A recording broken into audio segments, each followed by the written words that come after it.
दोस्त साईं अशरफ बुदई साहब, साईं काका साहब, साईं सरदार शाह साहब, साईं अब्दुल्लाजी मरकानी साहब, साईं इमरान जोनेजो साहब,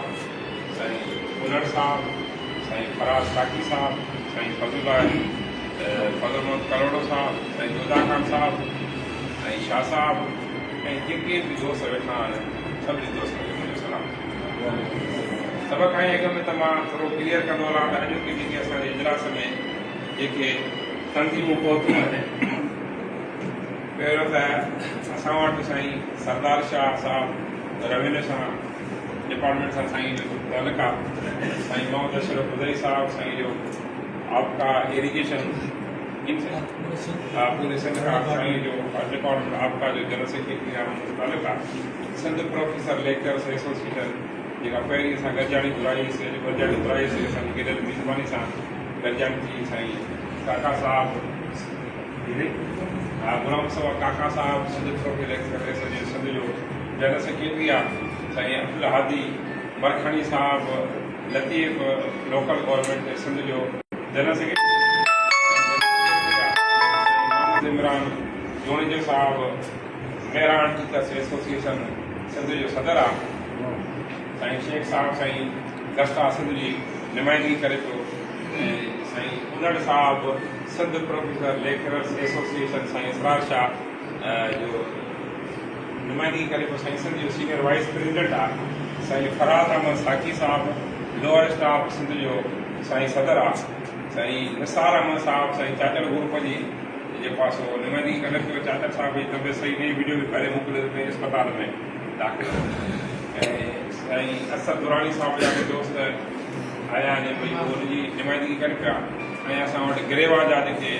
दोस्त पहुता आहिनि, साईं फजल मोहम्मद करोड़ो साहब गिरेवा सिंध जो जनरल सेक्रेटरी आहे। साईं जोधा खान खे मरकज़ी उहिदेदार आहे, साईं ज़िले जो उहिदेदार आहे। ऐं साईं साहिब शाह हुनजो जेको ग्रुप आहे हुनजो शायदि सिंध जो जनरल सेक्रेटरी आहे। ऐं पेटीएल सिंध जो सीनियर नायब सदर मां आहियां, तव्हांजो फादर पेटीएल सिंध जो मरकज़ी जनरल सेक्रेटरी आहियां। ऐं पेटीएल सिंध जो सीनियर नायब सदर साईं अतीक रहमान सोलंकी साहब वेठो आहे। पेटीएल सिंध जो मरकज़ी डिप्टी जनरल सेक्रेटरी साहब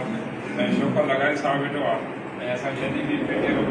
मरकज़ में जॉइंट सेक्रेटरी आहे ऐं डिस्ट्रिक्ट प्रेसिडेंट बि आहे। असांजे आईने में हिकिड़ो उहिदो रखिणो हूंदो आहे, त हाणे अॼु जेको बि चॉइस में उहिदो हुन वक़्तु अॼु बि मरकज़ी नुमाइंदगी जवाबु करे थी पई। इहे असांजा सभु दोस्त इहे अॼोकी इजलास में असांजा दोस्त पहुता आहिनि। जेके बि दोस्त असांजा पहुता आहिनि हिते, मां सभिनी दोस्तनि जो तमामु घणो थोराइतो आहियां, शुक्रगुज़ार आहियां, मशहूरु ऐं ममनून आहियां जो हिन नवसार सियारे दौर में हेॾी सारी शदीद गर्मी हुजे ऐं अवां दोस्त पंहिंजूं सभु मसरूफ़ियूं छॾे करे असांजे सॾ खे लबे करे पहुता हो। इन लाइ अवां दोस्तनि सभिनी जा वॾा वॾा अहसान कहिड़ो हिकिड़ो गुज़ारिश दोस्तो हीअ आहे, तव्हांखे ख़बर आहे त सिंध जे मुलाज़िमनि 2025 में भरपूर नमूने सां जदोजहद हलाई, जंहिंजी शुरूआति पेटीएल जे मरकज़ी हिन ई दफ़्तर खां थी हुई। ऐं उन खां पोइ असांजी पाण में वरी अलायंस पहिरियों असां ठाहियोसीं आल सिंध मुलाज़िम इत्तेहाद ऐं साईं अशरफ बुदई साहब जी त्यागुड़ीअ सां अलाह जी महिरबानी सां उहो अलायंस बि ख़तमु थी। समूरा असां सीए जे प्लेटफॉर्म ते मोहतरम हाजी अशरफ आस्करी साहब जी क़यादत में असां सभु गॾु थिया हुयासीं। ऐं असांजी उहा तहरीक तव्हां सभिनी दोस्तनि जे साम्हूं आहे त उहा भरपूर नमूने सां उहा तहरीक ॾी, उहा जदोजहद थी हुई। ऐं उन तहरीक असांखे इहो बेनिफिट घणो ॾिनो त जेको असांजी पेंशन जी कटौती हुई ऐं उहो जेको असांजी मुरादियूं कटिजनि पियूं, उनजी जेका नोटिफिकेशन हुई, उहा जेका अबेंस थी, उहा अबेंस असांजे सीए जे जदोजहद में थी, सीए जे एहतिजाज में। उन खां पोइ सरकार, तव्हां सभु जेके दोस्त हिते वेठा आहियो, सभु पढ़ियल लिखियल माण्हू आहियो, सोशल मीडिया खे हलायो था, उनजो इस्तेमालु कयो था। जेके ॻाल्हियूं थियनि थियूं, के ॻाल्हियूं लिखनि कोन थियूं, परदे जे पोयां के बि ॻाल्हियूं कोन थियूं। उन वक़्त जी क़यादत सां 8 माण्हुनि जी कमेटीअ सां सिंध सरकार ॻाल्हायो। उन्हनि में मसइला जेके हुया उहे कैबिनेट में रखिया विया ऐं कैबिनेट में उते फ़ैसिलो कयो वियो त सिंध जे मुलाज़िमनि खे ग्रुप इंश्योरेंस ॾिनो वेंदो, बलूचिस्तान ऐं केपी ते दर्जे बेनियल फंड ते ॾिनो वेंदो। महांगाई तनासब कमेटी ठाही, उहे पघारां बि जेको आहे सो वधाई वेंदियूं। DRA ते 1.5 लाख हुयो, उन मुहूर्त ते तव्हां असांखे मुतबिर कयो त DRA ते असां कुझु न कुझु का परसेंटेज ॾींदासीं पर मां वटि मोबाइल में जेके रिकॉर्ड आहे जॾहिं असां आर सिंध मुलाज़िम इताद जे प्लेटफॉर्म तां पहिरीं खां पिया आहियूं मां हैदराबाद अचां पियो कोच में वेठो त फिनांस सेक्रेटरी साहिब मूंसां फ़ोन ते राब्तो कयो मां हुनखे चयो त मां गाॾीअ मां सुभाणे ॻाल्हाईंदुसि हुन महिल हिकिड़ी ॻाल्हि एग्री कई त जेकॾहिं KPK 15% ॾिनी आहे त पोइ असां सोचींदासीं तव्हांखे ॾींदासीं पर उहा तव्हां हमारे नोटिफिकेशन मोकिलींदा ऐं उहा नोटिफिकेशन में उन महिल ई 15 मिंटनि जे अंदरि KPK जे दोस्तनि खां छाकाणि त मां all Pakistan government employees confederation Pakistan जो जनरल सेक्रेटरी आहियां मां उन दोस्तनि सां राब्तो करे उहा नोटिफिकेशन असां घुराए ॾिनीसीं उहा बि असां हुनखे मोकिली माना सरकार जेके असांजा मसइला हुया उहे असांजा मसइला सरकार कैबिनेट में रखिया त माना उन ते एग्री थी असांजा मसइला हल करण जी यकीन ॾियारी कराई वई पोइ थींदो आहे त सरकार जे तरफ़ां रियासत जे तरफ़ां दोखा बि थींदा आहिनि गलबा बि थींदा आहिनि फ़रेब बि थींदा आहिनि ऐं सरकार उहे फ़रेब करे वई हाणे जेके तव्हां असां गॾु थिया आहियूं उहो आहे न त जीअं ट्राए अगेन ट्राए कोशिशि कजे कोशिशि कामयाबी जी कुंजी आहे असां महसूसु कयोसीं त असांजा मसइला अञा सरकार वटि पाइप लाइन जो शिकार आहिनि ऐं सरकार जी नियत असांखे दुरुस्त नज़र नथी अचे सरकार जी नियतुनि में खोट आहे छो न असां ॿीहर वरी साॻाई सरकारी मुलाज़िम असां कुल पाण ॿाहिरि आहियूं असां में को बि फ़र्क़ु कोन्हे को लोअर स्टाफ खां वठी करे 1 ग्रेड खां वठी करे 20 ग्रेड ताईं जेके बि सिंध जा सरकारी मुलाज़िम आहियूं असां सरकारी मुलाज़िम जे नाते सां पाण में सॻा भाउर आहियूं हिकिड़े घर जा फर्द आहियूं छो न असां वरी ॿीहर पाण में गॾिजी वेही करे असां सरकार खां पंहिंजा मसइला हल करायूं असां 21 तारीख़ ते अप्रैल ते दोस्तनि खे जेको आहे मई ते बि दोस्तनि खे तकलीफ़ ॾिनीसीं दोस्त पहुता ऐं सभिनी मुफ़ीद मशवरा ॾिना सभिनी जे मशवरे खां पोइ असांजो हे इजलास वरी तारीख़ मुक़ररु थी उन वक़्तु गस्टा हा साईं वॾी माज़र सां असां वटि उन ॾींहुं 21 तारीख़ ते साईं सैयद रज़ा शाह जेको सेंटवा जो मरकज़ी चेयरमैन आहे उनजी तबियत में सही कोन रही 21 तारीख़ ते असांजे उन इजलास में साईं आयो पंहिंजे वफ़द समेत आयो अॼु बि साईं पंहिंजे इजलास में पंहिंजे 10 दोस्त जे वफ़द समेत मरकज़ी साईं जो चेयरमैन आहे वाइस चेयरमैन आहे सभु दोस्त वेठा आहिनि माज़रत सां माण्हू दोस्त जो नालो न खणी सघियो आहे वरी बि माज़रत दोस्तनि खां वरी बि माज़रत उहे दोस्त बि पहुता नथी उन्हनि दोस्तनि खे बि मां वेलकम था कयूं उन ॾींहुं गस्टा जी नुमाइंदगी असांजी हैदराबाद जदीद जो सदर असांजो भाउ महमूद कुमार साहिबु करे रहियो हुयो ऐं साईं शेख साहिब जॾहिं डिस्ट्रिक्ट प्रेसिडेंट उहे करे रहिया उन्हनि इहा ॻाल्हि कई त हाजी साहिब जो मैसेज आहे त दोस्त जेकॾहिं इन अलायंस खे हलाईंदा तॾहिं बि गस्टा हुन सां गॾु हलण लाइ तयारु आहे जेकॾहिं ॿिए अलायंस को ठाहे फोरम ठाहे जदोजहद हलाईंदा तॾहिं बि गस्टा हुन सां हलण लाइ तयारु आहे पर असांजी इलेक्शन हले थी पई असां जूं हे 3 तारीख़ आहिनि उन्हनि में घटि में घटि इहो इवेंट कोई न पहिरीं जून वरी 7 जून 11 जून साईं हाजी मोहम्मद अशरफ ख़ासगिरी जी तरफ़ां असांखे मैसेज पहुतो त 1 जून ते बि को अहिड़ो इवेंट न कयो वञे असांजी इलेक्शन जो प्रोसेस आहे 7 जून ते बि न कयो वञे 11 जून ते बि न कयो वञे दोस्तनि खे यादि हूंदो असां चयो त साईं हाजी अशरफ ख़ासगिरी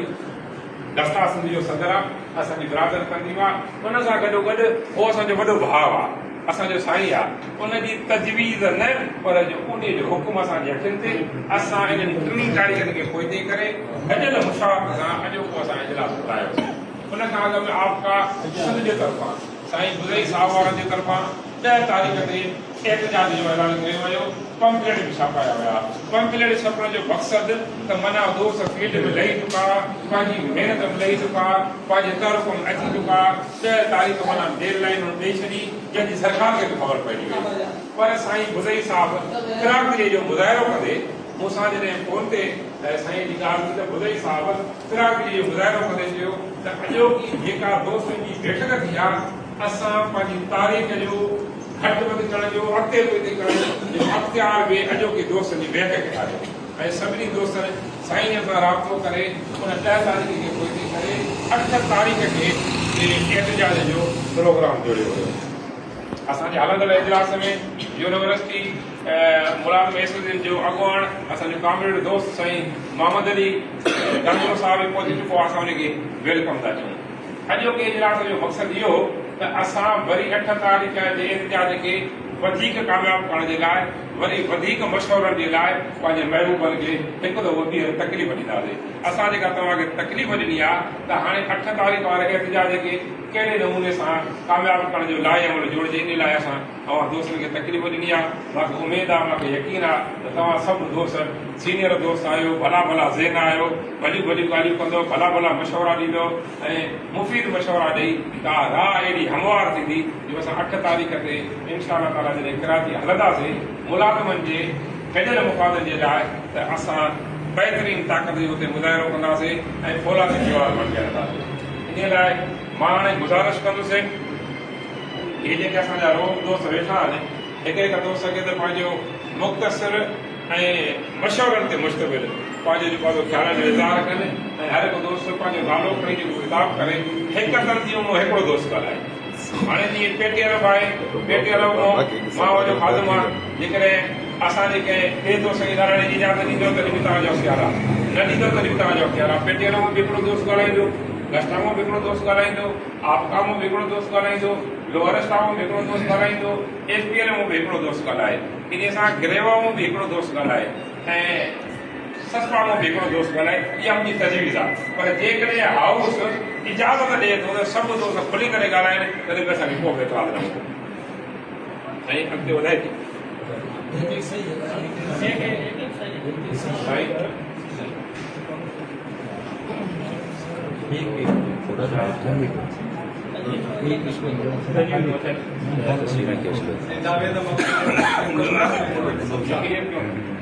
कॾहिं ताक़ीदीन कॾहिं बुलंदर दोस्तनि जा, कॾहिं ताक़ीदीन कॾहिं बुलंदर दोस्तनि जा, कॾहिं अचण ला कॾहिं कोठोनी, कॾहिं सिका सदरे कॾहिं गुजर करे, अहिड़ा ई आहिनि साहिब मुंहिंजा सुपर। स्टेज ते वेठल मानारो साईं सरदार शाह साहब, मिस्टर अबूजी साहब, सिकंदर फकीर साहब, नाता साहब, परमानी साहब, मेहमद साहब, शेख साहब, हमारी बहन जुमले तंजीम का सरमान खुदा खान साहब, अस्सलाम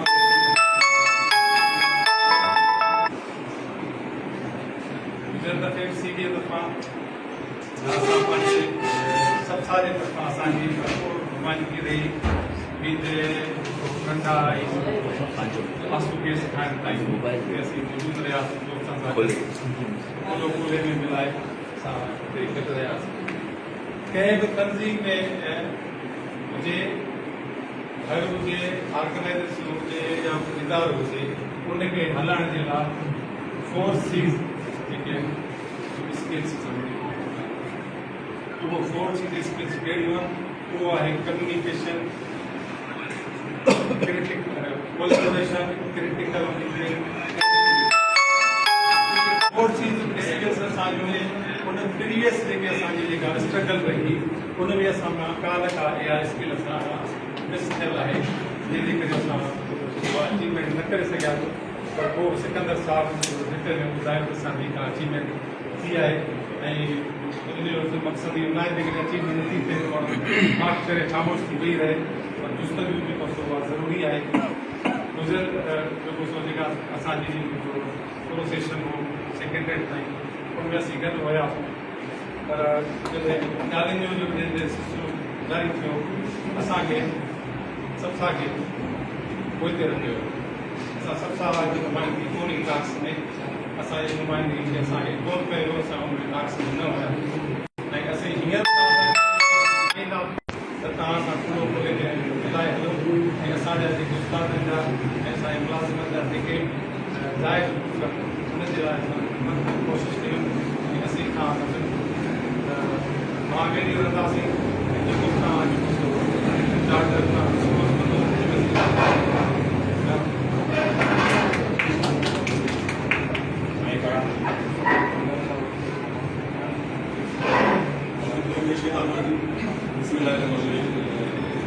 स्टेट के मुलाकात प्रोग्राम विजन लाइ साईं असांजा मोज़िज़ सभिनी दोस्तनि खे मुंहिंजे अस्सलाम वालेकुम। उम्मीद कयां थो सभु दोस्त सुञाणा हूंदा। साईं मुंहिंजो नालो फराद अली साथी all Sindh lower staff education department जो मर्कज़ी प्रेसिडेंट। शुरू खां वठी असां साईं जन सां जेके बि सीज आलाइंस हुजनि या जेका बि जिदोजहद आहे असां मुलाज़िमनि नंढनि मुलाज़िमनि हमेशह तव्हांजो भरपूर साथ ॾिनो आहे। हीअं कोई हिकिड़ो प्लेटफॉर्म जेकॾहिं सजाइजे थो त इनशा ताला उन में असांजी भरपूर तव्हां शिरकत थींदी ऐं लोअर स्टाफ हमेशह तारीख़ गवाह आहे त हेठां जे ईअं सम्झो त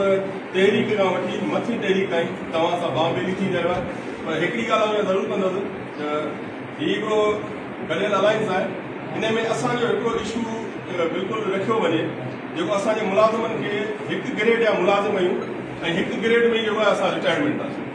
तो असांजो मेन इशू टाइम स्केल जो आहे त महिरबानी करे जॾहिं एजेंडा जेकॾहिं इहा पेश कई वञे त टाइम स्केल ते नंढनि मुलाज़िमनि जे लाइ फोकस कयो वञे, छो जो असांजा जेके नंढा मुलाज़िम आहिनि हिकु ग्रेड खां वठी जेकॾहिं रिटायरमेंट था वठनि उन्हनि जी पेंशन थी ऐं 44,000 45,000 उन्हनि जी मंथली पघार आहे। तो अलाह ख़ैर कंदो। हीउ गॾियल हिकिड़ो बहितरीनु कारो आहे, असांजो भरपूर ताउन तव्हां सां गॾु आहे। इनशा अल्लाह ताला जिते बि असांजी ज़रूरत पवंदी तव्हां सां बाबेली थी बीहंदासीं। जीअं सिंध जीअं रहो।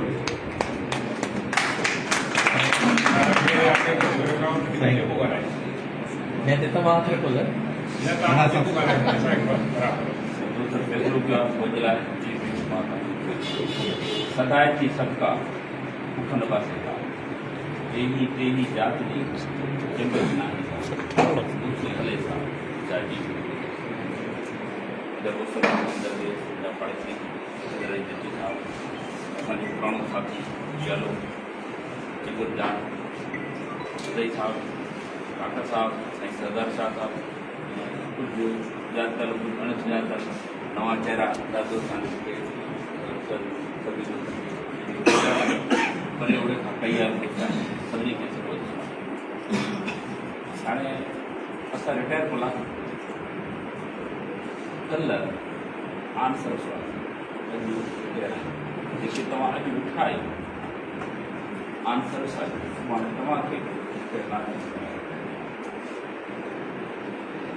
अर्ज़ियो आहे त जेके मसइला असांजा आहिनि उहे असां तव्हां सां सलाह ॾियनि ऐं असां जेका जंग लूं पिया तव्हांजे मुस्तक़बिल जी तव्हांजी बका जी जंग लूं पिया गुरू पिरसुरम तव्हांजी शायदि ज़हन गुमान में पहिरियां न हुई। जेकॾहिं इनखे उजागर कयो त गिरेवा सिंध उजागर कयो त गुरू पिरसुरम असांजे पघार मां जनरल फंड असांजे पघार मां कटे थो कटिजे थो मोल खे कढियो छा पर जेको जीअरो आहे हुनखे तव्हां रोक नथा ॾियो। हींअर ॿ भाउर जन असूबो ऐं ॿियो ग़रीब हुजे जॾहिं बीमार पियो हुजे ग़रीब भाउ त उनखे पुछण बि न वञे।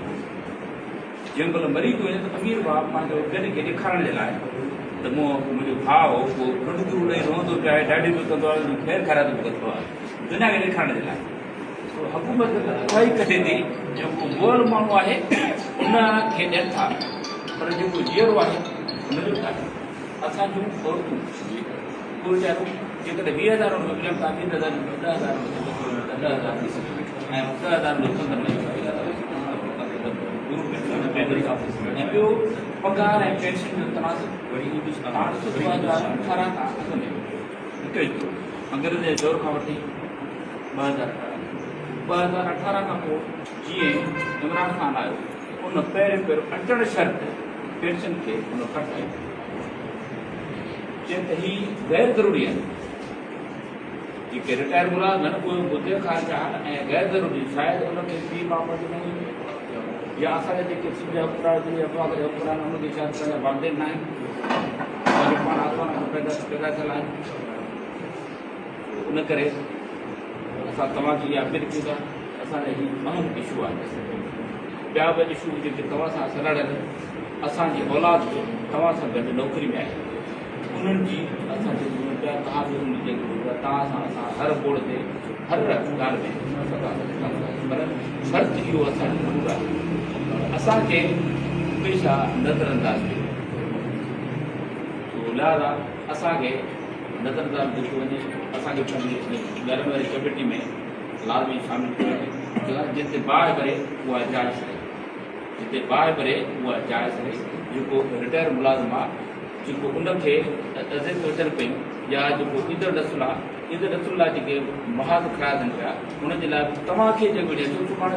तव्हां औलाद खे लाज़मी नौकिरी अहिड़ो हुनजे लाइ माना मैदान ख़ाली न छॾियो सुभाणे आसानी सां जे निजकारी स्कूल निजकारी करे सघंदा छाजे लाइ तव्हां निजकारी कंदो स्कूल निजकारी थींदा त शागिर्दनि खे ॿुधाए त कहिड़ी हैसियत शागिर्द खे छा पढ़ाईंदा जेके स्कूल सेफ जा स्कूल हलनि था 15,000 स्कूल उस्ताद खे पघार मिले थी उनजी हैसियत छा हूंदी उनजो क्लेबर छा हूंदी पढ़ाइण वारे जो त उनजी पंहिंजो तालीम छा हूंदी हाणे ॾिसो हीअ पंहिंजो उस्ताद जो टेस्ट थिए थी IPA टेस्ट वठे थी टेस्ट मां गुज़री करे हू उस्ताद थी थिए JST थिए थो या PhD थिए पर जॾहिं सेफ वारो स्कूल आहे बग़ैर खां पुछा था छाजे मैट्रिक वारो या 12 स्कूल वारो 12 क्लास पढ़ण वारो पंहिंजो पास करण वारो हुनखे 15,000 12,000 हुनखे सिर्फ़ु पैसा कमाइणा हाणे असांजे तालीम सां उहो अचनि थो अचे निजकारी हाणे तव्हां ॾिसो स्कूल आहे कैडेट कॉलेज आहे कैडेट कॉलेज में हमेशह अमीर जो ॿारु पढ़ी सघे तव्हां असां ग़रीब कंहिंजो ॿारु नथो पढ़े सघे तव्हां असां जंहिं घुमाइण में इहा ॻाल्हि नथा आणींदव जेकॾहिं ग़रीब हूंदासीं तव्हां जेकॾहिं सरहदी वारा हूंदो तव्हां पढ़ाए सघंदव हाणे हे इहा ई शइ आहे जीअं हिकिड़ो ॿ माण्हू आहिनि हिकिड़ो मज़दूर हुजे या ॿियो ईअं हुजे मिसाल ठीकु चङो भलो हुजे उनजी जंग पंहिंजी जंग इहे ॿधी करे तव्हां हुनखे डोड़ा विझो तो बि डोड़ हू बि डोड़े मां सम्झो मज़दूर हूंदो उहो अॻ में डोड़ी वेंदो पर हू जेको आहे तंदुरुस्त माण्हू उहो न थी सघे छाजे करे हाणे जंहिंजो ॿारु लखे रुपया भरे करे कैडेट कॉलेज पढ़ंदो प्राइमरी स्कूल गवर्नमेंट स्कूल पढ़ंदो हुनजी ज़हन में पढ़ाई में कीअं लिहाज़ा असांजे ख़िलाफ़ हिकिड़ी गहरी साज़िश पई थिए ख़ासि करे मिडिल क्लास ऐं ग़रीब जेको लोअर स्टाफ आहे उनजे लाइ हिकिड़ी गहरी साज़िश पई थिए त ग़रीब जो ॿार कॾहिं बि अचण जो ख़्वाब न लहे माना तालीम उनजी उते उते तबाह करे छॾिजे कैडेट कॉलेज में पढ़ी सघंदो यूनिवर्सिटी में पढ़ी सघंदो यूनिवर्सिटी में अचे थो त वरी CSS जा जेके इम्तिहान थियनि था उन्हनि में तव्हां पाण ॾिसो था सभु सिफारिश कल्चर आहे या पैसो कल्चर आहे अहिड़े तरीक़े जा हा धरणे ते हाणे इहो आहे त हर दोस्त जेको आहे पूरी सिंध मां जेकॾहिं घोटकी ज़िलो आहे घोटकी ज़िले सां असां मीटिंग था गश्ता वारा दोस्त हूंदा PTL वारा दोस्त हूंदा या जेके बि हिते वेठा आहिनि हर अदारे खे उहो पाबंद कयो वञे त तव्हां पंहिंजे हर ज़िले में हिकिड़ी मीटिंग कोठायो उन में कोच तव्हां कढो हर हुन मां कोच कढो हर दोस्त जी तरफ़ जी ख़बर पइजी वेंदी कहिड़े दोस्त कहिड़े पंहिंजो पार्टी जा या कहिड़ी तंज़ीम जा केतिरा दोस्त आया हिकु त अॻ जी ख़बर पइजी वेंदी ऐं ॿियो त उनखे पाबंद करे पाण सां गॾु लाज़मी वरिती वेंदासीं त तूं अचिजांइ गाड़ी वेचा मारे गाड़ी वेचा ईअं दोस्त अध खां वधीक रहिजी था वञनि लिहाज़ा सभिनी खे गॾु करे खणी करे पाण सां गॾु लाज़मी असां इहो गुज़ारिश कंदासीं महिरबानी करे असांजी गिरेवा खे अमत ॾियो अॻ में जेका सी हुई उन में असांखे अलॻि कयो तव्हांखे पाण खे यादि हुयो बग़ैर तव्हांजी असांजी मीटिंग थी महिरबानी सर कराची जा दोस्त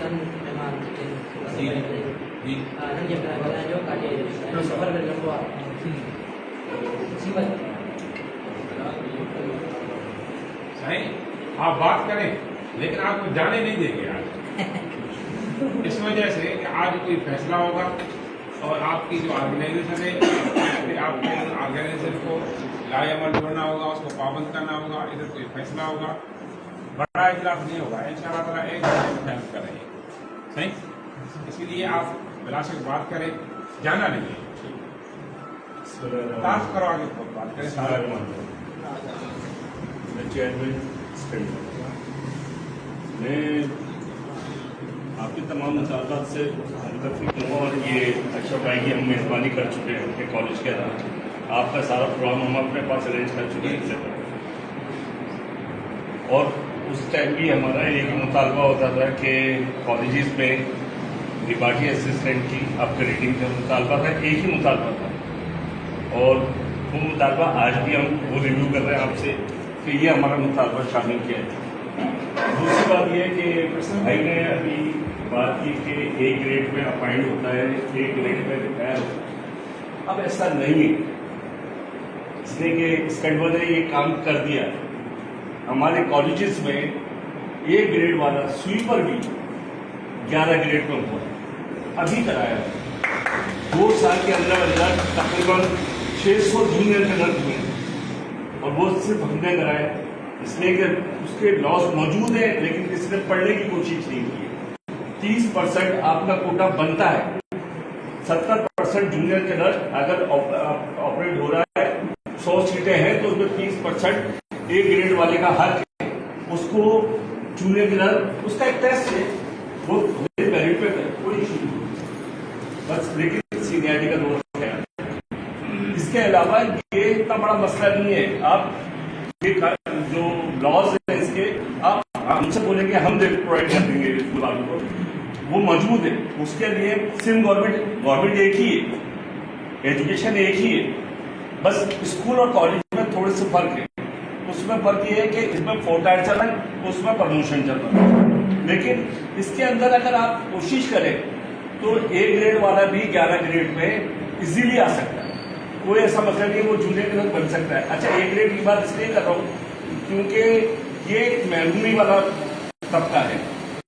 इनका तो गुजारे वैसे बहुत मुश्किल है, तो इसलिए ए ग्रेड का तो बहुत पहले बन जाना चाहिए, हमारे सारे मुकदमात से पहले। दूसरी बात ये हमारा हंगामी इजलास है, मैं मानता हूँ, मैं आया उससे लेकर, लेकिन शायद हम काफी देर लग गए इस इजलास को 1 से 1.5 घंटे में बुलाना था, और उसके लिए फिर हमने इसको सफल करना था, और उसके बाद हमें एहतजाज के कॉल, जिसका इम्पैक्ट पड़ता है हर जगह। लेकिन अब जब चीजें तकरीबन फाइनल हो गई है, उसके बाद हम कोशिश तो कर रहे हैं, लेकिन अब उन पर असर होना ना होना ये ज्यादा मसला है। बस ये एक छोटी सी रिक्वेस्ट थी आपसे जो आपके सामने गुजार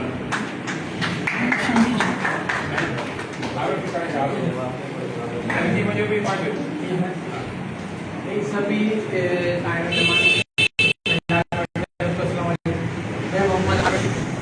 डिस्ट्रिक्ट हैदराबाद प्रेसिडेंट, मैं दवाई साहब की तरफ से सर, मैं थोड़ी सी एक बेसिक चीज पे बात करना चाह रहा था, क्योंकि लास्ट जो हमारी एक तहरीर अच्छी थी, वो हमने लोगों की रश से या उसके हुजूम से हमने जीती थी। लोगों जो हमारा इम्पैक्ट पड़ा था वो आवाम से पड़ा था। आज अगर आप थोड़ा सा ग्राउंड रेट भी देखेंगे, नीचे जाएंगे, तो हमारा जो हमारा साथी हमारा उस तरह ट्रस्ट नहीं करा जैसे वो आज से 1 साल पहले था। जो भी रीजन हो वो आप ऐसा जानते हैं, तो हमें जैसे ने कहा कि हम शायद थोड़ा लेट कर गए, या इस चीज़ को एक थोड़ा और टाइम टेलर करना चाहिए ताकि हम इसके ऊपर वो वर्क कर सकें, क्योंकि अभी आज भी हमारे दोस्तों को हम पे उतना ट्रस्ट नहीं आ पा रहा है जो एक साथ असल में कर रहे हैं। और दूसरा सर ये है कि हम एक का हमेशा इस जो तरीके चलिए उसमें अशाना आगे चले, बैठे उनकी जो दिक्कत है वो अलग, ऑफिसों को बंद करवाना या फिर जो तालाबंदी करना वो शुरू तो करते आए और आगे भी इंशाल्लाह आपके साथ रहेंगे। पर सर लास्ट में फिर वो ये कि इसको थोड़ा सा इसके ऊपर हमें ग्राउंड के जरिए जाना चाहिए, अपने दोस्तों को मोटिवेट करना चाहिए कि हम फिर से यही एक वो उनको यहाँ लगे कि फिर आए और वही फिर एक साथ जो पुराना रविश होगा करके फिर जो है हमारे साथ माजरत के साथ एक लग किया जाएगा, तो वो हमारे लोगों को हमारे देश में थोड़ा सा भी मोटिवेट किया जाए। अब ये कि अगर हम आज चले जाते हैं और हम करके 2 या 3 बस या लेके 10-12 लोग 3-4 हज़ार करके चले जाते हैं, इम्पैक्ट नहीं पड़ेगा। जो लास्ट ईयर हमारा इम्पैक्ट अच्छा पड़ेगा, तो उसके लिए वो हमें यही कोशिश करना चाहिए कि हम जो अपने साथी हैं, हमें बा वाले हो गए,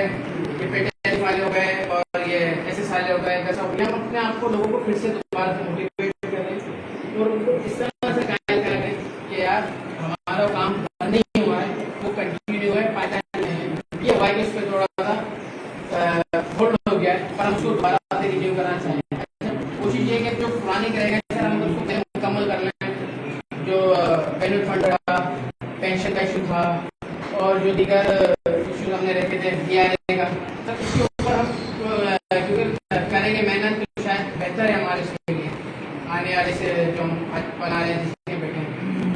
मेरा यही है कि हमें अपने लोगों से बात आना चाहिए, उनको मोटिवेट करें। सर पिछले समय हैदराबाद में चालू सोनी पराठा खाया पर मुझे हिकिड़ी रिक्वेस्ट आहे भई मां कराची वारे खे जवाब जवाब कोई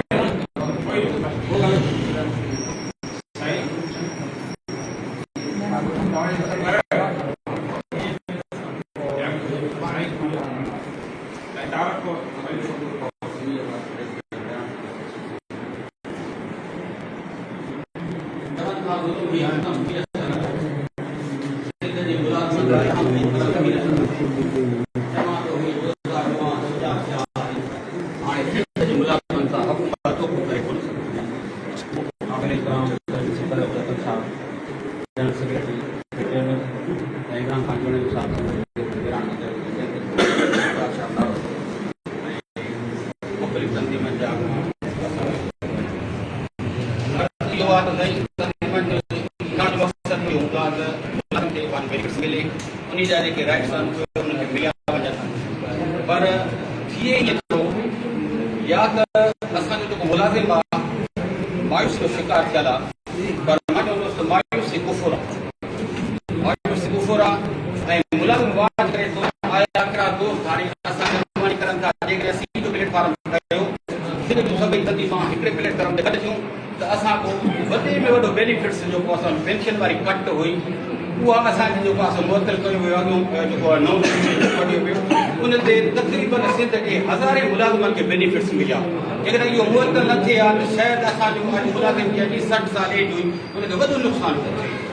सो इहो वॾो बेनिफिट्स मिलियो बाक़ी ॿिया जेके डिमांड्स आहिनि उहे बि असां उन्हनि मां हथु कढिया कोन आहिनि उहे बि प्रेसिस आहिनि जेकॾहिं सुभाणे नथो थिए त पर इनशाअल्लाह अल्लाह में उमेद आहे जेकॾहिं असांजी ही तारीख़ अहिड़ी क़यादत जे अॻियां अॻुवाणी में जेकॾहिं थी त इनशाअल्लाह असांजा जेके मक़ासिद आहिनि ऐं जेके असांजा राइट्स आहिनि इनशाअल्लाह असांखे मिलंदा सिंध जो मुलाज़िम हर इदारे जो वाच करे थो त आया असांजा अॻुवान छो हिन महिल चुप आहिनि ऐं हाणे जेका साईं जन 21 मई ते जेका गजर रिपोर्ट आई उन खां पोइ असां जेको वाच कयो आहे ॾिठो आहे मुलाज़िम ने सराही साईं थोरो ख़ामोश थी वियो ॿुधो थो सर खे मुलाज़िमनि में सराही आई आहे त वरी असांजा दोस्त जाॻिया साईं थोरो ॿुधो थो रियासत फील्ड मस्त आहे रियासत जेका डिसाइड करे थी कैबिनेट जेको बि डिसाइड करे थो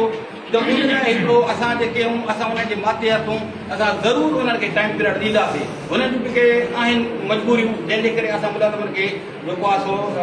रखनि था पिया हिन में पर असां इन इशू खे खणंदा अगरि सुरदा हलूं किथे बि थोरी नाकामी थिए त कोई न हटिजूं न अञा बि पंहिंजी मंज़िल तरफ़ गामज़न हुजूं असां उते मायूस न थियूं ऐं इनशा ताला हिकिड़ी पॉइंट आहे उहा जेका असां राय ॾींदासीं त हाणे जीअं चवंदा आहिनि मेजॉरिटी असांजी जेकॾहिं अक्सरियत उते पहुचे थी त हीअ असांजा जेकॾहिं 5 मुतालबा आहिनि उहे असांजा 5 ई मंझी सघनि था जेकॾहिं असांजा उते तादाद घटि थियो त उहो बि ॾिसंदा बाबा मुंहिंजो मुलाज़िम थोरा आहिनि ऐं हिननि खे असां कंहिं न कंहिं तरीक़े सां हिननि खे डिस्टर्ब कंदासीं पर जेकॾहिं असां हिते हिमत कई ऐं अॻुवाणनि जिदोजहद तारीख़ हलई ऐं असां पाण वञी करे ॿी हिकिड़ी राय आहे त असां जेको मरकज़ी अॻुवान जहिड़े डिस्ट्रिक्ट सां प्लान करे थो उनखे बाउंड कयो वञे त पंहिंजे डिस्ट्रिक्ट में जेके तंज़ीमनि जा अॻुवान आहिनि उहे पंहिंजा उन जेके डिस्ट्रिक्ट जा प्रेसिडेंट उन्हनि बाउंड करे त तव्हां गॾिजी करे हिकु दफ़ो 8 तारीख़ अॻु में वेहत कयो पाण मुशावरत कयो त असांजे डिस्ट्रिक्ट में हिन जेको आहे सो खाते जा केतिरा मुलाज़िम आहिनि हिन जा केतिरा आहिनि उन्हनि खे गॾु करे हिकिड़ियूं लिस्टियूं तयारु कयूं वञे जीअं ज़हनी तौर ते जेके मर्कज़ी आहिनि उहे थोरो ज़हनी तौर मुतमइन हुजनि त न आया हाणे दोस्तनि में हलचल थी आहे उतां जी लिस्टूं असांखे मिलियूं आहिनि त हिन ज़िले मां एतिरा जेको आहे मुलाज़िम मुख़्तलिफ़ तनज़ीमनि जा जेके आहिनि उहे असां वटि अचण लाइ तयारु आहिनि ऐं उन्हनि खे बाउंड कयो वञे त उते हर हिकु डिस्ट्रिक्ट में माना उते रियासत करनि कि हीअ मर्कज़ी अॻुवान वेठा आहिनि ज़िले जा अॻुवान वेठा आहिनि इहो उन्हनि खे बाउंड कयो वञे कोशिशि कई वञे त विवाद कराची सिटी वारनि खे तमामु घणो कयो उन्हनि ईज़ी सिटी हैदराबाद गर्मी जे करे घटि अची सघनि था पर वरी बाउंड हूंदा त उतां दोस्त वठी ईंदा प्लानिंग तरीक़े इनशाअल्लाह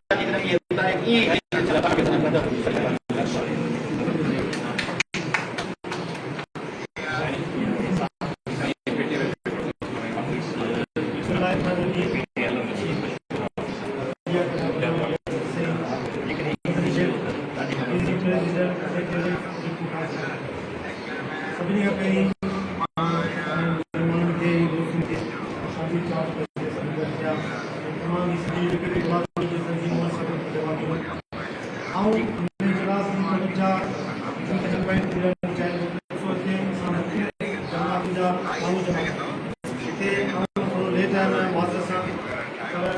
लॻो त माण्हू पंहिंजी पंहिंजी इंडिविजुअल जेके प्रॉब्लम्स आहिनि उनखे एड्रेस कनि पिया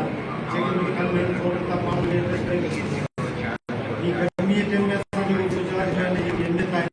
असांखे कम्युनिकेटिव जेके असांजा ॿार आहिनि उन्हनि ते तवजो ॾियणी असां हीअ ताज़ो हिकिड़ो सी जो फॉर्म था छॾो उनते लॻी असां स्टेट घुराई थी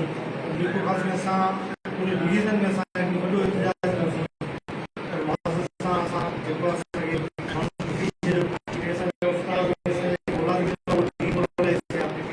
बिल्कुलु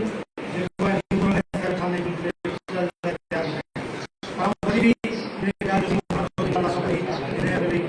ठहे थो गाड़ी फ़ैसिलो थिए थो इनशाला असांजी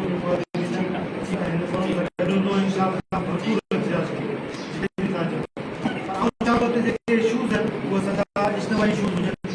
न सिर्फ़ु जेके हाणे जी पघार या हाणे जी बजट आहे वधीक असां ॾिसूं बल्कि मुसलसल ऐं ॾिसां थो 2000 खां किथां थो असां खां ज़रूरी माना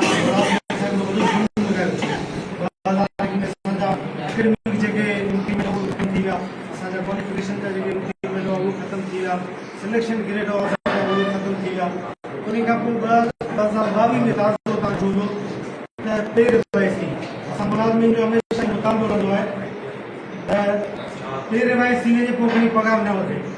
हीअं न पे रिवाइज़ थींदे जे पोइ खणी पघार न वधे असांजा सभिनी बेनिफिट थींदा पर 2022 में तव्हां अगरि उनखे थोरो बारीकी सां ॾिसो त असांखे को हुन मां फ़ाइदो ई कोन थियो अगरि कंहिंजी 10,000 रुपया बेसिक हिसाब थियो त उहो अगरि ॿिए ॾींहुं रिटायर थिए पोइ उनजी पेंशन में 10,000 फ़र्क़ु घणो पियो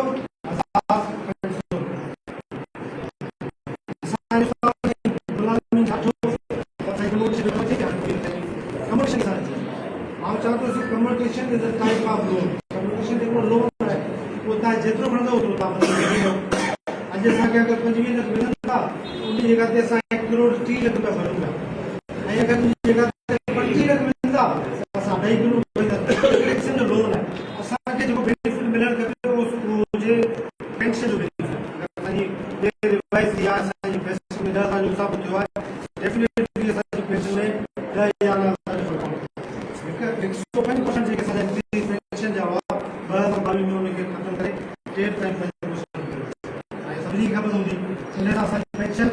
नई पेंशन जे करे बि 500 रुपया वधे थी ऐं असांखे कंहिंखे बि ख़बर पवंदी न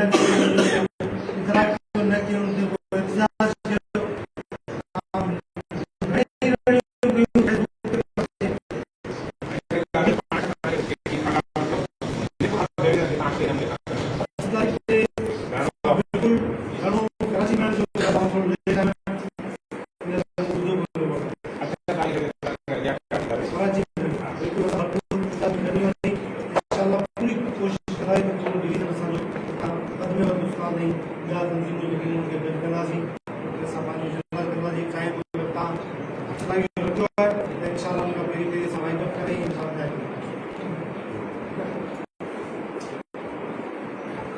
साईं मोहम्मद अली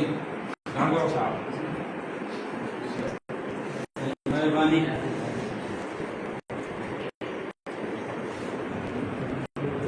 अटल आदमी अंदसां दुदसां अटल आदमी किन जुगन खां वठी अंदसां दुदसां बंदसां हूंदई ॿियो तूं पियो आहे थकी दिलि शिकस्तो न थी दिलि शिकस्त न थी लठ फेरे त ॾिस नाग लोड़ी अथई कम पकड़े त ॾिस श्री वकरी अथई पेर मोड़े त ॾिस बाहि पाणी अथई अटल आदमी शिकस्तो मुझे न सॼी सिंध यूनिवर्सिटियुनि ऐं मुख़्तलिफ़ इदारनि ऐं मुख़्तलिफ़ हंधनि खां आयल असांजा मुलाज़िम साथियो ऐं उन्हनि जा मर्कज़ी उहिदेदार सभिनी खे अॼु जिन बि दोस्तनि घुरायो आहे उन्हनि दोस्तनि जी तमामु घणी महिरबानी ऐं उन्हनि दोस्तनि जी तमामु घणी महिरबानी जो उन्हनि असांखे बि घुरायो आहे ऐं हिते तव्हां बचे ॻाल्हायो सुहिणी ॻाल्हि इहा आहे त लतीफ़ साईं जो शेर आहे त साॻिया उठ साॻिया ओठी साॻी उठनि ओग भेनर हिन बंबोर सां भेरे भेरे भोग असां सां इहे भोग सदाई थियनि था ऐं माण्हू अचनि था अॻुवाणियूं करे ऐं वॾो पंहिंजो नालो पैदा कराए माण्हुनि खे रस्तनि में छॾे ऐं पाण वरी ख़ामोश थी वेही रहनि था वरी ॿिया माण्हू अचनि था, वरी उन कारखाने जी अॻुवाणी वरी ॿिया माण्हू कनि था। उहो इहो सिलसिलो हलंदो रहे थो ऐं हलंदे हलंदे माण्हुनि जो माण्हू तां एतबार खजी वञे थो। ॾाढो हिकिड़ो ज़बरदस्त शेर आहे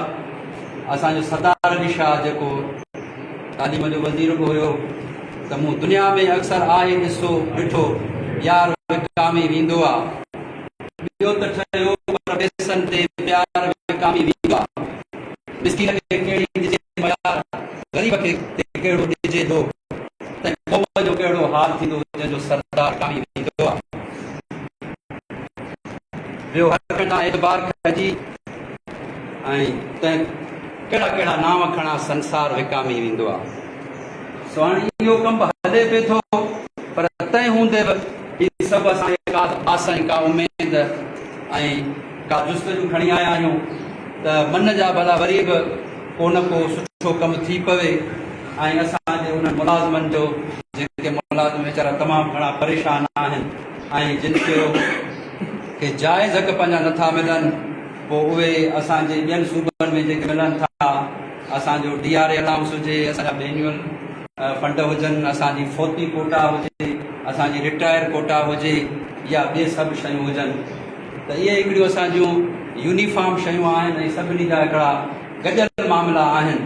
उन्हनि गॾियल मामलनि ते असां जेका ॻाल्हियूं थींदियूं त उहे बि असांखे उते ॻाल्हाइणु खपनि। ऐं हिकिड़ो त बजट असांजी 11 या 12 तारीख़ ते पेश थिए थी ऐं असां अॼु हिकिड़ो पंहिंजो गॾिजाणी करे रहिया आहियूं।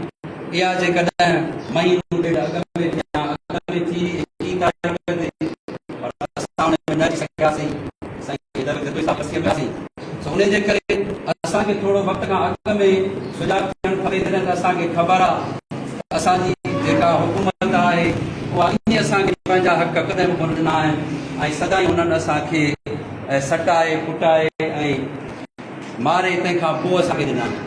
सो उन जे करे बहरहाल जेके बि गॾु थिया आहियूं असां तव्हां सां हथ में ॿधल हुयासीं ऐं हाणे बि तव्हां सां साथ ॾींदासीं ऐं असां यूनिवर्सिटी जे उहिदेदारनि खे ख़ासि करे जेके असां सॼी सिट में घटि में घटि 26,000 आहियूं, पर असांखे के बि वज़ीराई न मिलंदी आहे। सभिनी जा नाला गजंदा आहिनि स्टेजुनि ते, साईं फलाणा खान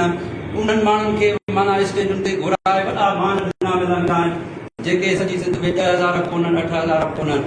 त उन जे करे असांजे रवैयनि जो फुक़दान आहे। सो उन जे करे पंहिंजनि रवैयनि खे सही कयो, सभिनी खे इज़त ॾियो, सभिनी खे मान ॾियो ऐं हीअ जेके प्लेटफॉर्म आहिनि ऐं कंहिंजा कोन्हनि के कंहिं बि हिकिड़े फ़र्द जा न आहिनि, पर हीअ जेके बि हिते सभु दोस्त अचनि था हीअ सभिनी जा आहिनि। सो सभिनी खे गॾु खणी हलो त तव्हांजी तमामु घणी महिरबानी थींदी। सो असां तव्हां सां गॾु आहियूं यूनिवर्सिटियुनि जे तरफ़ां ऐं असांखे जेकॾहिं यूनिवर्सिटी जे तरफ़ां कमेटियुनि में खयो वेंदो ऐं मुख़्तलिफ़ हंधनि ते रखियो वेंदो असां बिल्कुलु हलंदासीं। मुंहिंजो चेयरमैन आहे सिराज भुट्टो जंहिं मूंखे इहो ई चयो त असांखे सदाईं नज़रअंदाज़ कयो वियो आहे, पर जेकॾहिं हिन दफ़े असांखे चवनि था त बाबा तव्हां असां सां हर मामले में गॾु हूंदो, असां बिल्कुलु गॾु हूंदासीं, पर जेकॾहिं न खणंदो तॾहिं बि असां तव्हां सां गॾु हूंदासीं सही, पर तॾहिं बि तव्हांखे चवनि था त असांजी पार्क हुजे तव्हांजी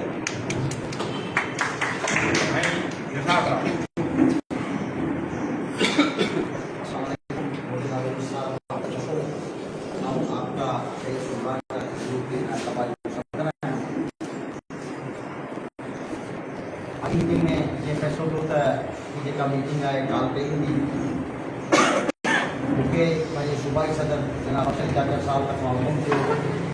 ऐं मीटिंग में आयुसि। उनजी तबियत ख़राब होने करे न अची सघिया। उन्हनि जो वधीक मैसेज इहो आहे कि जेको बि तव्हांजी तरफ़ां फैसलो थींदो असां तव्हां सां गॾु रहिया आहियूं, इनशाला वधीक गॾु रहंदासीं। हिकिड़ी ज़रूरु ॻाल्हि आहे साईं मोहम्मद अली कांगड़ साहब वारी ही जेको दोस्त में खे बर्दाश्त करण वारो जेको माहौल आहे इन थोरो मज़बूत करणो पवंदो। छाकाणि जो हर जॾहिं पे लास्ट में बि असां महसूसु कयूं त स्टेजनि ते जेके नाला खया पिया ऐं असांजा माण्हू ते मौजूदु हुआ, इज़त मौजूदु हुई, उन्हनि खे नज़रअंदाज़ कयो वियो ऐं बाद में जेके कमेटियूं ठहियूं उन्हनि कमेटियुनि में बि नज़रअंदाज़ कयो ऐं हिन वक़्तु बि मुलाज़िमनि में जेका मायूसी पैदा कराए ऐं जेकी लास्ट वारी जेका तहरीक हुई कोई दोस्त अचनि मुलाज़िमनि मां मायूसी ख़तमु करण जे लाइ पंहिंजी जेका आहे वज़ाहत पेश कनि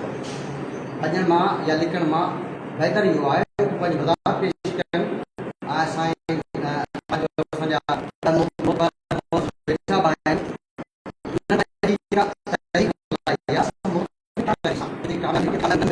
बि आहिनि जेके असांजे पूरा बीठल आहिनि उन्हनि खे मुतफ़िक़ कयूं एग्री कयूं इंशाअल्लाह ताला असांखे जेको हुकुम ॾींदो असां तव्हां सां गॾु आहियूं असांखे 50% लास्ट कम में मिलियूं आहिनि हिन दफ़े इंशाअल्लाह असांखे वधीक वरी महिरबानी साईं का ग़लति ॻाल्हि थी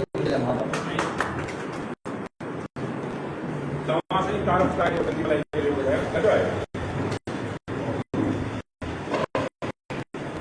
कहिड़ी कंदी आहे नालो ॿुधाए पाए कमाल में नया माल बनूं पाए कमाल में नया माल बनूं मुंह में आही तू मता तुझो ही तोखे लगे शिराज सियाल मरकजी action committee member young teachers alliance Sindh मुझी रिहाइश हैदराबाद में आहे पोस्टिंग पे थी आहे पाण PhD आहे सभिनी खां पहिरीं हिकिड़ी ॻाल्हि मां रखंदुसि हुते साईं खे मां करेक्ट कंदो वञा साईं जी ॻाल्हि कई त पोएं साल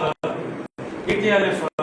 शुरूआत कई एहतजाज जी यंग टीचर्स अलायंस पहिरीं तंज़ीम हुई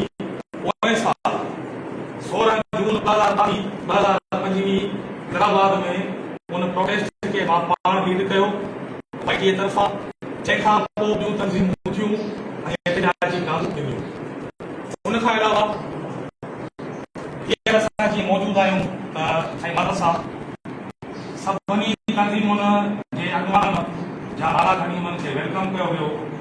असां ज़बरदस्ती कोन आया आहियूं असांखे बि दावत ॾिनी वई बाज़ाब्ता तौर ते दावत ॾिनी वई उन खां पोइ असांजे चेयरमैन साहब प्रेस रिलीज़ कढी शायदि कंहिं तंज़ीमूं जे ख़्याल में प्रेस रिलीज़ कढी हुजे ऐं नॉमिनेट कयो हुजे स्पोक्स पर्सन पंहिंजे कंहिं नुमाइंदे खे त वञी मीटिंग में शिरकत कयो वो मां आहियां शिराज सियाल मूंसां गॾु डेलीगेट कामराज भगवानी साहब मौजूदु हाणे असां अॻिते ॻाल्हायूं त पोएं साल जेका अलायंस थियो पंहिंजो असांखे शामिल कयो वियो असांजा दोस्त नुमाइंदगी सां गॾु हुया उन खां पोइ हीअ अलायंस ख़तमु थी शामिल थियो वञी सी में उते बि तव्हां सां निभाईसीं पर अलाए छो नौजवाननि खे नौजवान मुलाज़िम हुजे नौजवान उस्ताद हुजे उन्हनि खे इहे सम्झो कि कल होगा ॿार हाणे अंडे मारनि था साईं 90,000 भर्ती आहे नहीं 90,000 भर्ती आहे ऑन रिकॉर्ड जंहिंजी नुमाइंदगी तंज़ीम असांजी करे थी खणी 90,000 असांजा मेंबर कोन पर असां नुमाइंदगी कयूं था PhD ऐं PhD कराए करे पोइ साल कराची में वीडियो क्या सोशल मीडिया ते तव्हां रिकॉर्ड ते ॾिसी वठिजो वाटर कैनन मुंहिंजे मथां इस्तेमालु थियो मां उन एहतजाज में शामिल हुयुमि कराची में उन प्रोटेस्ट में सी वारे में पर सी जी कंहिं बि प्रेस रिलीज़ में सी जे कंहिं बि टॉक में YTA खे शामिल न कयो YTA ॼण का अछूत तंज़ीम हुई या को 5-10 मेंबरनि ते मुश्तमिल का तंज़ीम हुई जो असांखे ईअं साइड ते कयो वियो ॼण केक विराइबो आहे पोइ ग़रीबनि खे साइड ते कबो आहे ऐं जॻह खे केक खाराइबो आहे असांखे ईअं छुॾियो वियो पासे ते हालांकि असां सुठी तादाद में ताज़ा कढासीं मीरपुर ख़ासि में सी जो जॾहिं एहतजाज थियो त असांजो मरकज़ी अॻवान हाणे वाइस चेयरमैन आहे मुख़्तियार संग्रासी 400 माण्हू वठी वियो उन हमराह खे उते माइक कोन पियो ॾिनो वियो ॻाल्हाइण लाइ 400 माण्हू जेको माण्हू खणी वियो हुजे उनखे तव्हां माइक ॾिनो ॻाल्हाइण लाइ त पोइ नौजवाननि खे केतिरी करणी अॼु बि ऑन रिकॉर्ड ॻाल्हि कयूं था त हर स्कूल में तक़रीबन जेके असांजा सीनियर उस्ताद आहिनि या सीनियर जेके वग़ैरह वग़ैरह असांखे बिस्किट कंदा छो तव्हांखे ख़बर आहे सिस्टम कीअं हलंदो आहे असां 20 साल से 30 साल साईं 30 साल में पोइ इनकलाब कराया 30 साल में तव्हां कहिड़ा वॾा झंडा गाड़िया आहिनि जेके असां हाणे कोन था ॻाल्हाए सघूं अक्सर चवण जो इहो आहे जिथे तंज़ीमुन 30 साल कमु करे नालो ठाहियो आहे त YTA सिर्फ़ु 2 सालनि में उहो नालो ठाहियो सेक्रेटरी में असांखे माण्हू सुञाणंदा डायरेक्ट असीं सेक्रेटरी असांखे सुञाणंदो त वाइट जेका तंज़ीम आहे, पर असां वटि शख़्सियत रस्ती हीरोइज़म कोन्हे त फलाणो नालो चङो मुड़िस जो हिकिड़ो ई आहे, बसि ॿिए ई पियो हलाए हलिकी वियो आहे। असां वटि ईअं कोन्हे। असां वटि तव्हांखे अॼु मां मिलियो आहे, सुभाणे को ॿियो मिलंदो, परीं को टियों मिलंदो। असां वटि माण्हू जाम, असां वटि हिक ॿिए ते एतमाद, असां वटि पाण में ठगी कोन्हे, असां हिक ॿिए ते एतमाद कयूं था। अॼु मूंखे लेटर में लिखी ॾेई मोकिलियो वियो आहे त शीरा सियाद जेको ॻाल्हाईंदो उहो वाइटीअ जो मौक़ुफ़ आहे। जेको मां ॻाल्हायां पियो पूरी वाइटीअ सिंध मां तव्हां सां ॻाल्हायां थी, अकेलो मां कोन पियो ॻाल्हायां, नुमाइंदगी नथी चइबो साईं। तव्हां सां गॾु कुझु शर्तुनि ते थी सघंदासीं असां कराची गुज़ारे लाइ। अगरि असांजी तंज़ीम खे प्रॉपर बराबरी जी बुनियाद ते शामिल कयो वेंदो, कंहिं बि क़िस्म जी प्रेस रिलीज़ में असांजो नालो एड कयो वेंदो, कंहिं बि क़िस्म जे टास्क में, ख़ासि करे प्राइवेट टास्क में ऐं अगरि प्राइवेट थियनि था त असांजे नुमाइंदगी उते लाज़मी हूंदी। असांखे हर ॻाल्हि में वरितो वेंदो त असां तव्हां सां हर जदोजहद में ज़रूर में गॾु था। तव्हां सां नौजवान तव्हां वधीक निभाईंदा। पहिरियों त साईं बाज़ार जे करे मां तव्हांजो नालो न खणी सघां, तव्हां तारीफ़ बि थियो, मां बाज़ार थो कयां, तव्हां नौजवान जेके आहियो असांजे समय जा साईं आहियो, असुल तंज़ीम जो फरमायो आहियो, तव्हांजे लाइ असां लख वाइदो था। का बि ॻाल्हि कान्हे का, असांजे दिलि में तव्हांजे लाइ लखो नफ़रत आहे ॿुधाई आहे, तव्हां असांजी अखि जो नूर। हाणे मां गुज़ारिश कंदुसि, तव्हां वेलकम थी साईं। हा वेलकम खे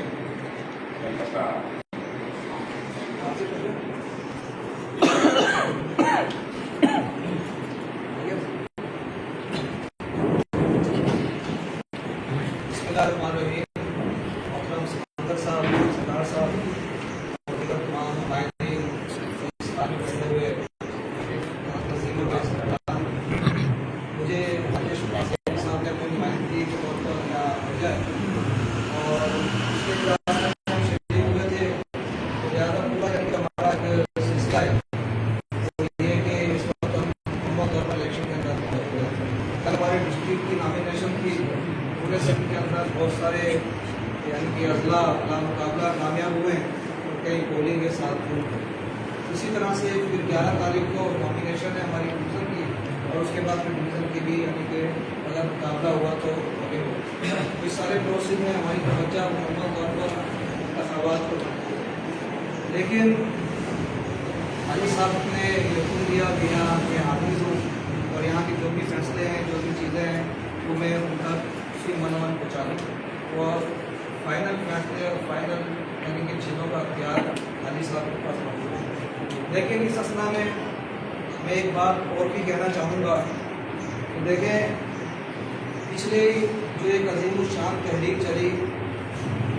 कोई एक फर्द भी इस बात से खिलाफ नहीं रखता। सिंध की तारीख की मुलाजमीन की तहरीक सियासी जमातों से भी ज़्यादा मुनज़्ज़म और मुस्तहकम तहरीक थी, जहाँ तमाम तालीमी इदारे बंद थे, जहाँ कमिश्नर ऑफिस को रेवेन्यू के साथियों ने अपनी ज़रूरत और ताकत के ज़रिए बंद कराया, और फिर इसके अलावा हॉस्पिटल जिस अंदाज से बंद थे, पूरे मुलाजमीन एक बेच पर थे। इतनी अजीम शान तहरीक जब जून के अंदर कराची में धरना देने के लिए गई तो हज़ारों लोग वहाँ धरने पे मौजूद थे। उसके साथ ये तहरीक पूरे सिंध के अंदर फैल गई और हुकूमत को कंट्रोल करना, हुकूमत को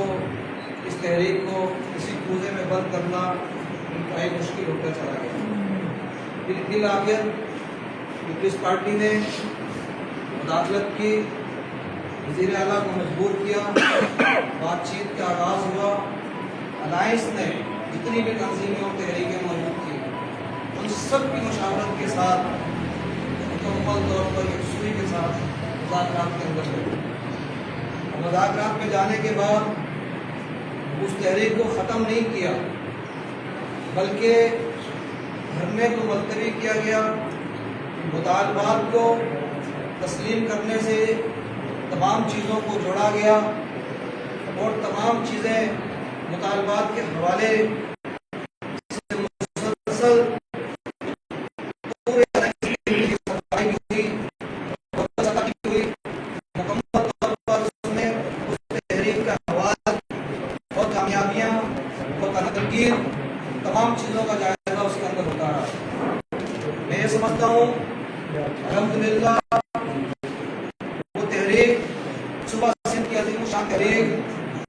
मुलाजमीन की कामयाब तहरीक। मैं जब उस मुलाजिम से पूछता हूँ जो इस तहरीक के बाद रिटायर हुआ, यकीन जाने कि वो गले लग लग कर दुआएं देते हैं कि आपने हमें पेंशन दिलवा दी, आपने हमें हिसाबात दिलवा दिए। ग्रुप इंश्योरेंस, एनुअल फंड का मसला शायद सरकारी मुलाजमीन इससे नावाकिफ थे। इन 3-4-5 सालों के अंदर ही कुछ रिटायरमेंट मुलाजमीन की हद तक सरगर्मी और तहरीक चल रही थी। इस दौरान सी ने इसको खाया और पूरे सिंध के अंदर एक किस्म से इस तहरीक को नई जान मिली और हुकूमत ने अपनी काबीना के इजलास के अंदर इस बात को तस्लीम किया कि ये मुलाजमीन का हक है, इसके लिए कानून साजी होनी चाहिए, इसके लिए कोई रास्ता और तरीका निकालना चाहिए। मैं समझता हूँ सरकार साहब ने तशरीफ फरमा है, अशरफ बोरी जी साहब तशरीफ फरमा है, जो उस कमेटी के मुज़ाकरात के मेंबर थे उसके अंदर शामिल थे। इन सब लोगों की यकसुई थी ये मुज़ाकरात अपने कामयाबी की तरफ और बेहतर अंदाज से आगे जा रहे हैं। आज तक इन कायदीन ने कहीं ये नहीं कहा कि हमारा कहीं डेडलॉक है या मुज़ाकरात नाकाम हुए हैं या तहरीक के अंदर कोई रखना आया है। मुकम्मल तौर पर सारे मुलाजमीन के अंदर एक यकसुई मौजूद है। हम ये समझते हैं कि पेंशन के मामला और एनुअल फंड और ग्रुप इंश्योरेंस के मामला इन कायदीन को चाहिए कि मुसलसल जो अपने राब्ते के अंदर हैं पहले उस टेबल टॉक पर इस बात का इजहार करें कि आया गवर्नमेंट हमारे साथ उस मुज़ाकरात के अमल के साथ तसलसल है या नहीं, या एक डेडलॉक है या ब्रेक है, और इस सूरत के अंदर फिर कोई फोरम उसी से हमें मुतालबा करना चाहिए कि वो एक जगह बैठे और बैठने के बाद पूरी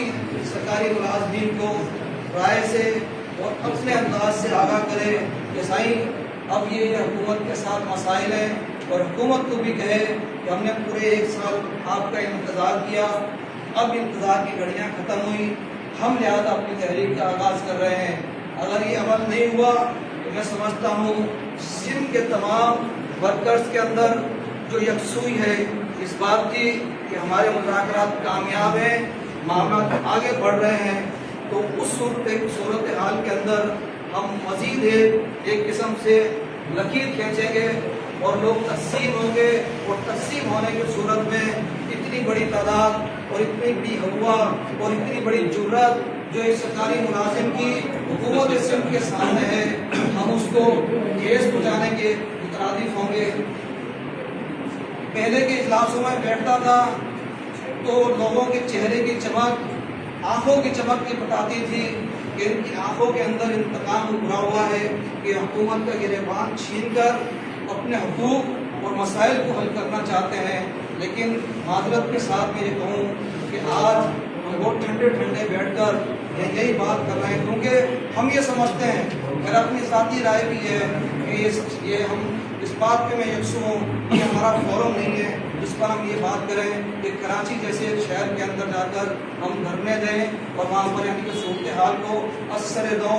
ये सरदार शाह वहाँ खड़ा हो, ये अशरफ बोरेज़ई वहाँ खड़ा हो, ये अशरफ फासगेली वहाँ खड़ा हो और ये बात कर रहा हो कि हमें तनख्वाहों में इजाफा कर दिया जाए और ये कर दिया जाए, वो कर दिया जाए। मैं समझता हूँ पहले इनको जायज़ा लेना चाहिए और जो ये लोग फैसला करें, क़यादत हमारी यही है सी, या तो उस दिन ये फैसला करें कि आज से सी का खात्मा, या फिर ये फैसला करें कि सी मुज़ाकरात जारी रखेगी और मुज़ाकरात जारी रखते हुए अपनी सिफारिशात और अपनी चीज़ें सारी की सारी हुकूमत को देगी। और जब तक यहाँ से कोई फैसले नहीं आएंगे, मेरी अपनी ये राय है कि सिंध का मुलाजिम उठ के खड़ा नहीं होगा। और सिंध का मुलाजिम इस वक्त भी सी की तरफ देख रहा है, सिंध का मुलाजिम अभी भी उसी क़यादत की तरफ देख रहा है जो वहाँ मौजूद थी, जो वहाँ चीज़ें थी। बहरहाल ये कंबाइन अलायंस जिसको मैं फराज तहसीन की निगाह से देखता हूँ कि इंशाअल्लाह ताला उसी की तरफ जाना चाहिए, वही कामयाबी की अलामत है। और वैसे जो भी सिकंदर शाह साहब या ये फोरम फैसला करेगा, मैं इसी मनोवान हाजी अशरफ फासगेली साहब के सामने गोश गुजार कर दूँगा। इंशाअल्लाह ताला जो भी वो फैसला करेंगे हम उसके पाबंद और मुकम्मल तौर पर कानून करने के जानिब हकदार होंगे। हमारे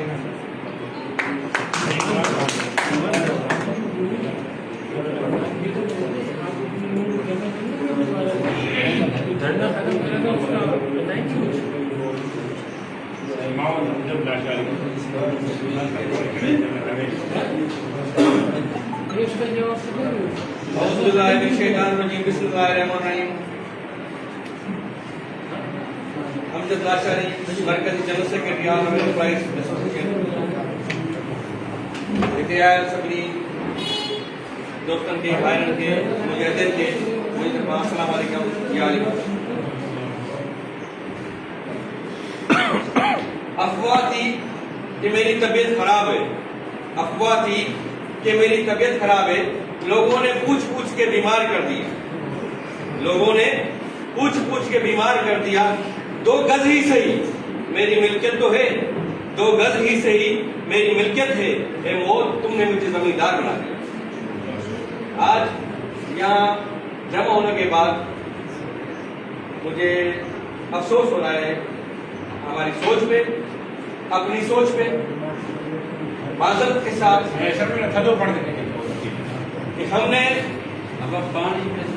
एक बहुत अच्छी बात लगी करीम भाई की, क्या यहाँ बैठ के मतलब चेहरे हमारे थोड़े मायूस लग रहे हैं। मैं माजरत के साथ थोड़ा और आगे जाऊंगा तो ऐसा लग रहा है कि हम मैयत होने के बाद किसी सोए में बैठे होते हैं, 3 दिन गुजरते हैं, कुरान शरीफ चल रही होती है और खामोश बैठे होते हैं। ऐसे हमारे हौसले बुलंद होने चाहिए, हमें हमेशा अपने हक के लिए लड़ना चाहिए। हमेशा किसी के भी अल्फाज हो, अगर वो सही है तो उनकी हिमायत करनी चाहिए। मुझे हालांकि मैं जाती तौर पर पीपल्स पार्टी से ताल्लुक रखता हूं, लेकिन रसूल बख्श परीजो के अल्फाज मुझे बड़े पसंद आए। वही अल्फाज से 2 अल्फाज से बयान करूंगा कि जो शख्स ये चाहता है ना, ये समझता है कि ये इम्तिहान इसमें मैं फेल हो जाऊंगा, ये जंग जो मैं हार जाऊंगा, समझे वो ये जंग हार गया, वो लड़ने से पहले वो जंग हार गया। ये दुनिया उसी की है जो ये सोचते हैं हम जीतेंगे, ये दुनिया उन्हीं की है जो आगे बढ़ते हैं, उठते हैं, लड़ते हैं, गिरते हैं, फिर उठते हैं, आगे बढ़ते हैं, अपने हक के लिए लड़ते हैं। तो मैं एक भाई ने इधर ये जिक्र किया कि कोई कह रहा है कि सबसे पहले पेटीएलएफ ने तहरीक का ऐलान किया, कोई कह रहा है कि सबसे पहले गस्टा ने तहरीक का ऐलान किया, कोई कह रहा है कि यंग टीचर्स एसोसिएशन कह रहे हैं कि सबसे पहले हमने शुरुआत की। तो भाई ये हमारा मिलाप इसलिए नहीं है इजलास कि हम यहाँ पे ये तय करें कि सबसे पहले किसने ऐलान किया, वहां पे इसको कोई पग नहीं बांधी जा रही। हम अपनी पब्लिसिटी के लिए नहीं पढ़ रहे, अपने आप को फेमस करने के लिए नहीं पढ़ रहे, हम पढ़ रहे कि भाई मुलाजिम को अपना हक दिया जाए। तो पेंशन में कटौती के लिए हम निकले थे, हमारा मुतालबा यहाँ से शुरू हुआ। मैं ये डेफिनेशन नहीं दूंगा कहाँ से शुरुआत कब किया, हालांकि उसके वीडियोस भी पड़े हुए हैं। मैंने ये ऐलान किया था कि आगे का अहमद हम ये सारे सिंध के मुलाजमों का इशू है, इसलिए हम पूरे सिंध के मुलाजमों के साथ मिलकर फैसला करेंगे। अशरफ बोधी साहब से हमारा कॉन्टेक्ट हुआ था कि सब जो फैसला करेंगे हम उनके साथ हैं। बड़ी खुशी हुई थी जब आज अशरफ कासकरी साहब ने एक इजलास मंगाया, उसमें जो जुस्तजू देखी, जो लोगों का मेहनत देखी, अच्छी शुरुआत हुई अच्छे तरीके से। तो पेंशन में कटौती वाला कहीं भाई ने कहा कि हमारे मुलाजिम रिटायर होते हैं तो वो खुश होते हैं। मैं तो कहूंगा 22 ग्रेड के मेंबर, बोर्ड ऑफ रेवेन्यू का सीनियर मेंबर के साथ 5 मेंबर हो रहे हैं। हमने उस मेंबर की जब अलविदा पार्टी की, एक बुलो साहब थे, तो उन्होंने कहा कि शाह साहब आपका शुक्रिया, आपने मेरी पेंशन में कटौती का मसला हल कराया। तो डिप्टी कमिश्नर लेवल के लोग, कमिश्नर लेवल के लोग, अफसरान हमारे, वो हमें अप्रिशिएट करते हैं। हमारा अगर हजारों में फायदा होता है तो उनका लाखों में फायदा होता है, सबको फायदा है। मेन इशू था वो समझो कि हम सरवाइव कर गए, वरना हम समझो कि मर चुके थे। और पूरी सिंध में एक डिस्टेंस से तैयारी शुरू हुई। डिवीजन वाइज जो रैलियां निकली, एहतजाज किए। और दूसरी बात ये कि हम कहते हैं कि कोई कहता है मेरे 3.5 लाख मुलाजिम है, कोई कहता है मेरे 1.5 लाख मुलाजिम है, कोई कहता है मेरे 90,000 मुलाजिम है। मैं कहता हूं सिर्फ 9,000 मुलाजिम लेके आप रोड पे आ जाए। सिंध हुकूमत को चलाने वाला रेवेन्यू डिपार्टमेंट है, सिंध हुकूमत को चलाने वाला रेवेन्यू डिपार्टमेंट है। मैं आपको पूरे सिंध के कराची से लेकर कश्मीर तक जो हुकूमत को चलाने वाले डिपार्टमेंट है वो सारे आपको बंद करके दे रहा हूं। 9,000 लेके निकले, आप जीत जाएंगे। अगर हम 90,000, 1.5 लाख, 3.5 लाख मुलाजिम है, 6.5 लाख मुलाजिम है, तो आप जरा कैलकुलेट करें कि आपकी रैलियों में कितने लोग थे। इतनी मेहनत के बाद भी कराची में अगर आप 20,000 लोग जमा करते हैं तो हुकूमत झुक जाएगी आपके सामने। तो जरा अपनी परसेंटेज पे देखा जाए, 15,000 मुलाजिम मेरा मेन्यू के 5,000 की वैकेंसी पोजीशन है, 10,000 में से 6,000 हम निकाल सकते हैं, 60% मुलाजिम निकालते हैं। 90,000 रखने वाले मुलाजिम अपनी परसेंटेज को बताएं, आप कितने मुलाजिम निकाल सकते हैं। 3.5 लाख वाले बताएं। मैं आपसे कहता हूं, हालांकि हम सिंध हुकूमत में रेवेन्यू डिपार्टमेंट सिंध हुकूमत को चलाने वाला डिपार्टमेंट है, लेकिन हमें कोई नुमाइंदगी नहीं चाहिए, न हमें अलायंस में नुमाइंदगी चाहिए, न हमें मुज़ाकराती कमेटी में चाहिए। हम जहां बोलेंगे एहतजाज में शरीक होंगे, आपके साथ शरीक होंगे। कराची में बोलेंगे, डिस्ट्रिक्ट वाइज बोलेंगे, डिवीजन वाइज बोलेंगे, पूरी सिंध को कराची में जमा करेंगे, हम होंगे। लेकिन एक बात आपको सिर्फ बताना चाहता हूं कि अगर हमारी कल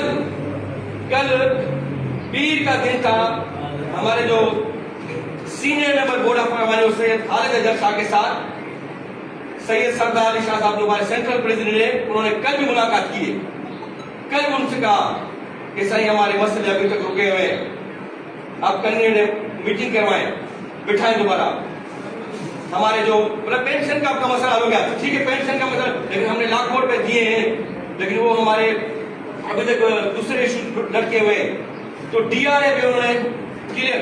अब मैं एजुकेशन से ताल्लुक डिपार्टमेंट से नहीं रखता हूं, इसलिए हो सकता है कि मेरी थोड़ी नॉलेज कमजोर हो कि डीआरए डिस्पेरिटी रिडक्शन अलाउंस पता नहीं क्या ऐसे माना है। मैंने किसी से पूछा भाई इसकी माना क्या है, किसी होशियार बंदे से, तो उसने मुझे बताया कि यार इसकी माना है मायूसी खत्म करने का अलाउंस। मैं किसी पूछा किसी एजुकेशन के पढ़ने टीचर से, उन्होंने बताया कि इसकी माना है मायूसी खत्म करने का अलाउंस। वो मिलता है डीआरए को, जिनको अलाउंस मिलते हैं 6 लाख मुलाजिम में से, उनको हटा के बाकी बचते हैं 40,000 मुलाजिम, उनको डीआरए मिलेगा। बहरहाल ये मुतालबा भले एजुकेशन गस्ता वालों का था, पेटेल का था, किसी का भी था, लेकिन जब अलायंस बनी तो जाहिर है उस वक्त एजेंडा एक सेम बनती है, उसमें हम साथ थे। जो भी एजेंडा बनाएंगे,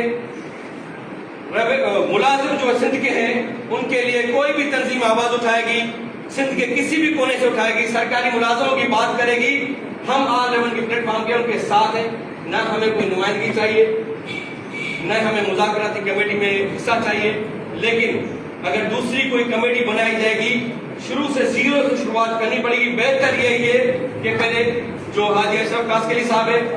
एक बहादुर लीडर हमें नजर आए हैं, उनको चाहिए कि वो एक इजलास मंगाएं, सिंध की जितनी भी तंजीमें हैं, 40 तंजीमें हैं, 50 तंजीमें हैं, उन सबको जमा करें, उनके साथ बैठे ये कमेटी जो बनी हुई पहले की, उनसे बातें करें, एक बार पहले उसमें एक फैसला करें कि लाए हमें दोबारा एक तहरीक चलानी चाहिए, या कोई वहां पे अगर कोई नई अलायंस बनती है, लेकिन वहां से सबको बिठा के फिर कोई ऐलान किया जाए तो बेहतर है। बहुत बहुत शुक्रिया। अगर मेरी कोई बात बुरी लगी हो, जो इसे रस्म की तरह बोलते हैं, माजरत चाहता हूँ। जब भी कोई आवाज उठाएंगे हम आपके साथ हैं। बहुत शुक्रिया।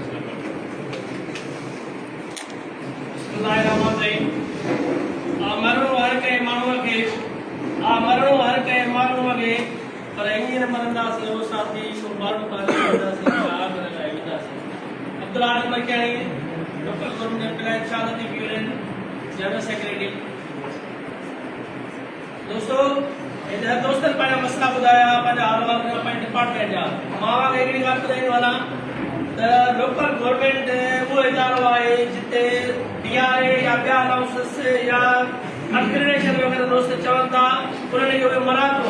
लोकल गवर्नमेंट जे मुलाज़िमनि सां उहो असरु कयो पियो वञे, उहो बुरो असरु कयो पियो वञे, जिन खे पघार पूरी कोन पई मिले।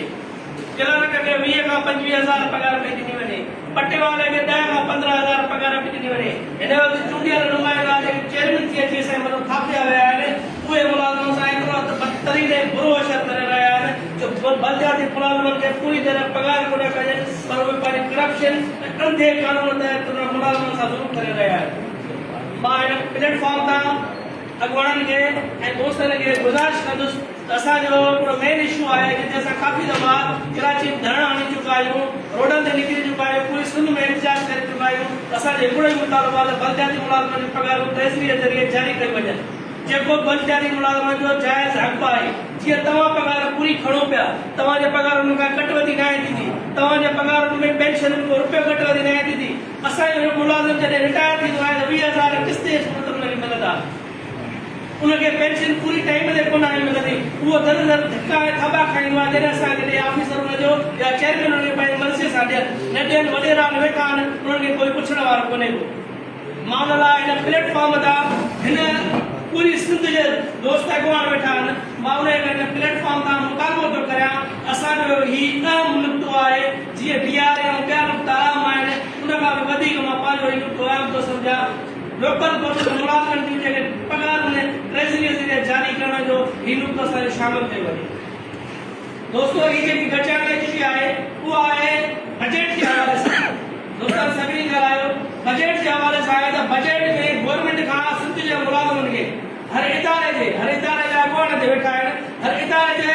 मुलाज़िमनि खे कहिड़े तरीक़े सां पूरी सिंध जे मुलाज़िमनि खे कहिड़ी तरीक़े सां मरातूं वठी ॾियूं, बेनिफिट वठी ॾियूं, त जीअं कि यूनियन ऐं अॻुवान असांखे जो सुरखुरू हुजूं पंहिंजे मुलाज़िमनि जे अॻियां ऐं पंहिंजे दोस्तनि जे अॻियां वञी करे ॿुधायूं। जीअं दोस्त ॿुधाइनि था, अॻिले साल जी तर्ज़ जेका तारीख़ हली हुई, मां यकीन सां चवां थो जेकॾहिं उहा तारीख़ थोरो टाइम वधीक हले हा ऐं तारीख़ उहा 2 ॾींहं या 4 ॾींहं जेसिताईं गवर्नमेंट असांखां टाइम वरितो हुयो, उहा तारीख़ जी स्ट्राइक ख़तमु न थिया, असांखे DRA बि मिलिया, असांखे ॿी मरातूं बि मिलनि, सभु मिलनि। जेकॾहिं उहा शइ ख़तमु कई वई ऐं कराची जो जेको धरणो हुयो, कराची जो धरणो ख़तमु न कयो वञे, असांजा जे मुतालबा पेंशन ऐं ॿिया मसइला हल थिया, सभु मसइला हल थी वञा। ऐं उन जे करे अॼु दोस्त जेकॾहिं हिते माइस वेठा आहिनि, पूरी सिंध में माइस वेठा आहिनि, इहो ई सबबु आहे, इहो ई सबबु आहे जो दोस्त असांजा माइस वेठा आहिनि ऐं उहे चवनि था असांखे का ख़ासि मराद न ॾिनी सघी ऐं नई CA जी नुमाइंदगी उन्हनि खे सही तरीक़े सां ॿुधाए सघी, ब्रीफ करे सघी त हीउ तव्हांजे लाइ असां वाद वठी चुका आहियूं। उन जे लाइ मां गुज़ारिश कंदुसि त दोस्तनि खे इज़त ॾियो, दोस्तनि खे मान ॾियो। इहे ठीकु आहे जेकॾहिं जेके दोस्त टास्क में नुमाइंदगी तौर ते वञनि था, जेके ॿियूं तंज़ीमूं अॼु तव्हां वटि अचनि थियूं, तव्हांखे मान ॾियनि थियूं, तव्हांजे चवण ते कराची ताईं पहुचनि थियूं, त तव्हांजो फ़र्ज़ु थो पए ईअं ई उन्हनि खे घुराए था इतबार वठी करे उन्हनि खे ॿुधायो त तव्हांजी महिरबानी सां हे बेनिफिट मिलिया, तव्हांजो फ़ैसिलो छा आहे, पोइ तव्हां गवर्नमेंट सां फ़ैसिलो कयो।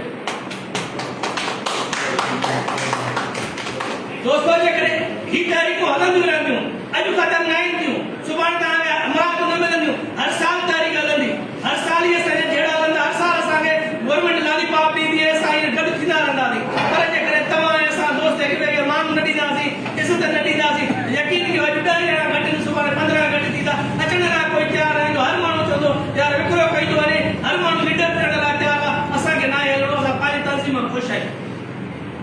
हीअ अहिड़ी ताक़त आहे जेके जॾहिं के क़ुवतूं पाण में मिलंदियूं आहिनि, यकीन कयो त वॾी ताक़त बणिजी वेंदियूं आहिनि। अॼु असीं सभु थोरी थोरी थी करे हिकु क़ुवत बणिजी चुका आहियूं। हिन क़ुवत खे ख़तमु करण खां बहितर आहे त हिन क़ुवत खे वधीक ताक़त ॾियो, हिन क़ुवत खे वधायूं ऐं दोस्तनि खे इज़त ॾियूं, दोस्तनि खे मान ॾियो। मान ॾियण जो तरीक़ो इहो आहे त तव्हां सभिनी दोस्तनि खे वठी हली करे ॻाल्हियुनि जी मेज़ ते विहारियो। ज़रूरी न आहे त मूंखे हर शइ जी नॉलेज हुजे, ज़रूरी न आहे हर दोस्त खे नॉलेज हुजे। जेके 5 दोस्त 6 दोस्त 7 दोस्तनि जा टीम ठाहियो जेका ॻाल्हियुनि जी मेज़ ते हले, उनमें जेको दोस्तनि जो अॻुवान जो फ़ैसिलो हूंदो असां उन्हनि खे क़बूल कंदासीं, पर उन्हनि खे फ़र्ज़ु थो पए त तव्हां सोशल मीडिया ते जवाबु ॾियण खां बहितर आहे त दोस्तनि खे घुराए करे उन्हनि खे ॿुधायो, उन्हनि खे ब्रीफ कयो त तव्हांजो हे मसइलो असां हल करे आया आहियूं, हाणे दोस्त तव्हां ॿुधायो अॻिते ॿिया तारीख़ वरी जारी रहंदी, त उहे दोस्त पंहिंजे मुलाज़िमनि वटि वञी उन्हनि खे ॿुधाईंदा त असांखे क़यादत हीउ ॿुधायो आहे, हाणे अॻिते तारीख़ हलंदी, तव्हां दिलजाए कयो, ॿिया बि असांखे हासिल करे सघंदासीं। ऐं यकीन कयो कॾहिं बि असांजी क़ुवत टुटंदी कोन्हे। 8 जून जे हवाले सां मां हिकिड़ी सलाह ॾींदुसि त जंहिं ॾींहुं बजट रखी वञे उन ॾींहुं धरणो हली वञे, उन ॾींहुं धरणे जो ऐलान कयो वञे ऐं भरपूर तरीक़े सां ॾींहं तमामु थोरा आहिनि, भलिया महीनो अॻु में शुरूआति कई वञे ऐं हिकिड़ी त्रिखी जदोजहद कई वञे। जीअं मूंखे ख़बर आहे अशरफ बोदई साहब जन काफ़ी टाइम खां ज़िले वाइज़ एहतजाज कंदा पिया अचनि, पर जेकर इहा मीटिंग सॾाए करे अशरफ साहब खे सभिनी खे सॾु ॾिया त सभु अची हिते ई गॾु थियो आहे, सभिनी लाइ हिक ॿिए जे लाइ इज़त असां सभु भॻवान हिक ॿिए खे इज़त ॾियूं था, मान ॾियूं था, इहो ई सबबु आहे वञे गॾु आई। त चवण जो मक़सदु इहो आहे त 8 तारीख़ जे हवाले सां मां त चवां त जेकॾहिं जंहिं बजट जो ऐलान कयो वञे उहा डेट मुक़ररु कई वञे ऐं उन डेट ते हर अॻुवाण पंहिंजी पूरी कोशिशि करे 5 खां 8 माण्हू न हुजनि, 10 माण्हू न हुजनि, 7 तइदाद माण्हू वठी अची करे कराची वेही रहे, कराची धरणे में वेही रहे ऐं सही तरीक़े सां हर माण्हू पंहिंजे दोस्तनि खे लीड करे। कराची धरणे में असां ॾिठो जॾहिं आसूदे साली लटबाज़ी हली पुलिस अची कड़को कयो त हर दोस्त जो पंहिंजो मुंहुं हुयो, हर दोस्त जी लीडिंग पंहिंजी पई हले, कोई कंहिंजे चवण ते न हुयो, छिड़ थी आहे, जंहिंजे करे कुझु तारीख़ कमज़ोरी पैदा थियूं। इहा शइ न हुजणु खपे, जेका लीडरशिप हुजे, जेका तनज़ीम ठाही वञे, जेका मेंबरशिप ठाही वञे, उन्हनि जे पाण में एकमुश्त थी करे फ़ैसिलो उते वक़्तु हाज़िर दिमाग़ सां फ़ैसिलो करणो घुरिजे त जीअं कोई बि मुलाज़िम उतां जो हेॾे होॾे छिड़ न थिए, जेकॾहिं तव्हां मुलाज़िम गॾु हूंदा त तव्हांजी ताक़त हूंदी, न त तव्हां पाण कुझु बि न हूंदो। उनजे लाइ दोस्तनि खे सही तरीक़े सां हिकिड़ो प्लेटफॉर्म ठाहिणु घुरिजे, सही तरीक़े सां तरीक़ेकार ठाहिणु घुरिजे, सही तरीक़े सां हिकिड़ो स्ट्रक्चर ठाहिणु घुरिजे त जीअं असीं गवर्नमेंट खे ॿुधाए सघूं त असां सिंध जा मुलाज़िम हिन वक़्तु का बि तंज़ीम कोन्हे, हिकिड़ी तंज़ीम आहे जेका सिंध जे मुलाज़िमनि जे हक़ लाइ निकिरी चुकी आहे ऐं असां सभु हिक प्लेटफॉर्म ते गॾु आहियूं। मुंहिंजूं इहे कुझु तजवीज़ूं हुयूं, वधीक अॻुवाण वेठा आहिनि, उन्हनि ते गौर करे फ़ैसिलो कंदा, जेके दोस्तनि जो फ़ैसिलो हूंदो असां उन फ़ैसिले खे क़बूल कंदासीं। सिंध सलामत, साफ़ सलामत। मां वरी बि गुज़ारिश कंदुसि त लोकल गवर्नमेंट जो जेको नुक़्तो आहे उहो शामिलु कयो वञे त जीअं असांजे मुलाज़िमनि खे जेके हिन वक़्तु ज़ुल्म जे इंतिहा में पीड़िजी रहिया आहिनि, पूरी तरह पघारूं नथियूं मिलनि ऐं असांजा गंद टीचर और नालियुनि में गंद कहिड़ो बि इदारे मुलाज़िम हूंदो त गंदनि टीचरनि में न पंहिंजा हथ न ॿोड़ींदो। असांजा मुलाज़िम अॼु बि रोडनि रस्तनि जी सफ़ाई था कनि, गंद बि थोरो खणनि था, पर जेकॾहिं उन्हनि खे पंहिंजो मराकूं न मिलनि तव्हां ॿुधायो उन्हनि त छा गुज़रंदियूं। उनजे लाइ मां गुज़ारिश कंदुसि असांजो युवा नुक़्तो आहे शामिलु कयो वञे। असां कुझु तजवीज़ूं हुयूं जेके ॾिनियूंसीं। सिंध सलामत, साफ़ सलामत। अस्सलाम वालेकुम।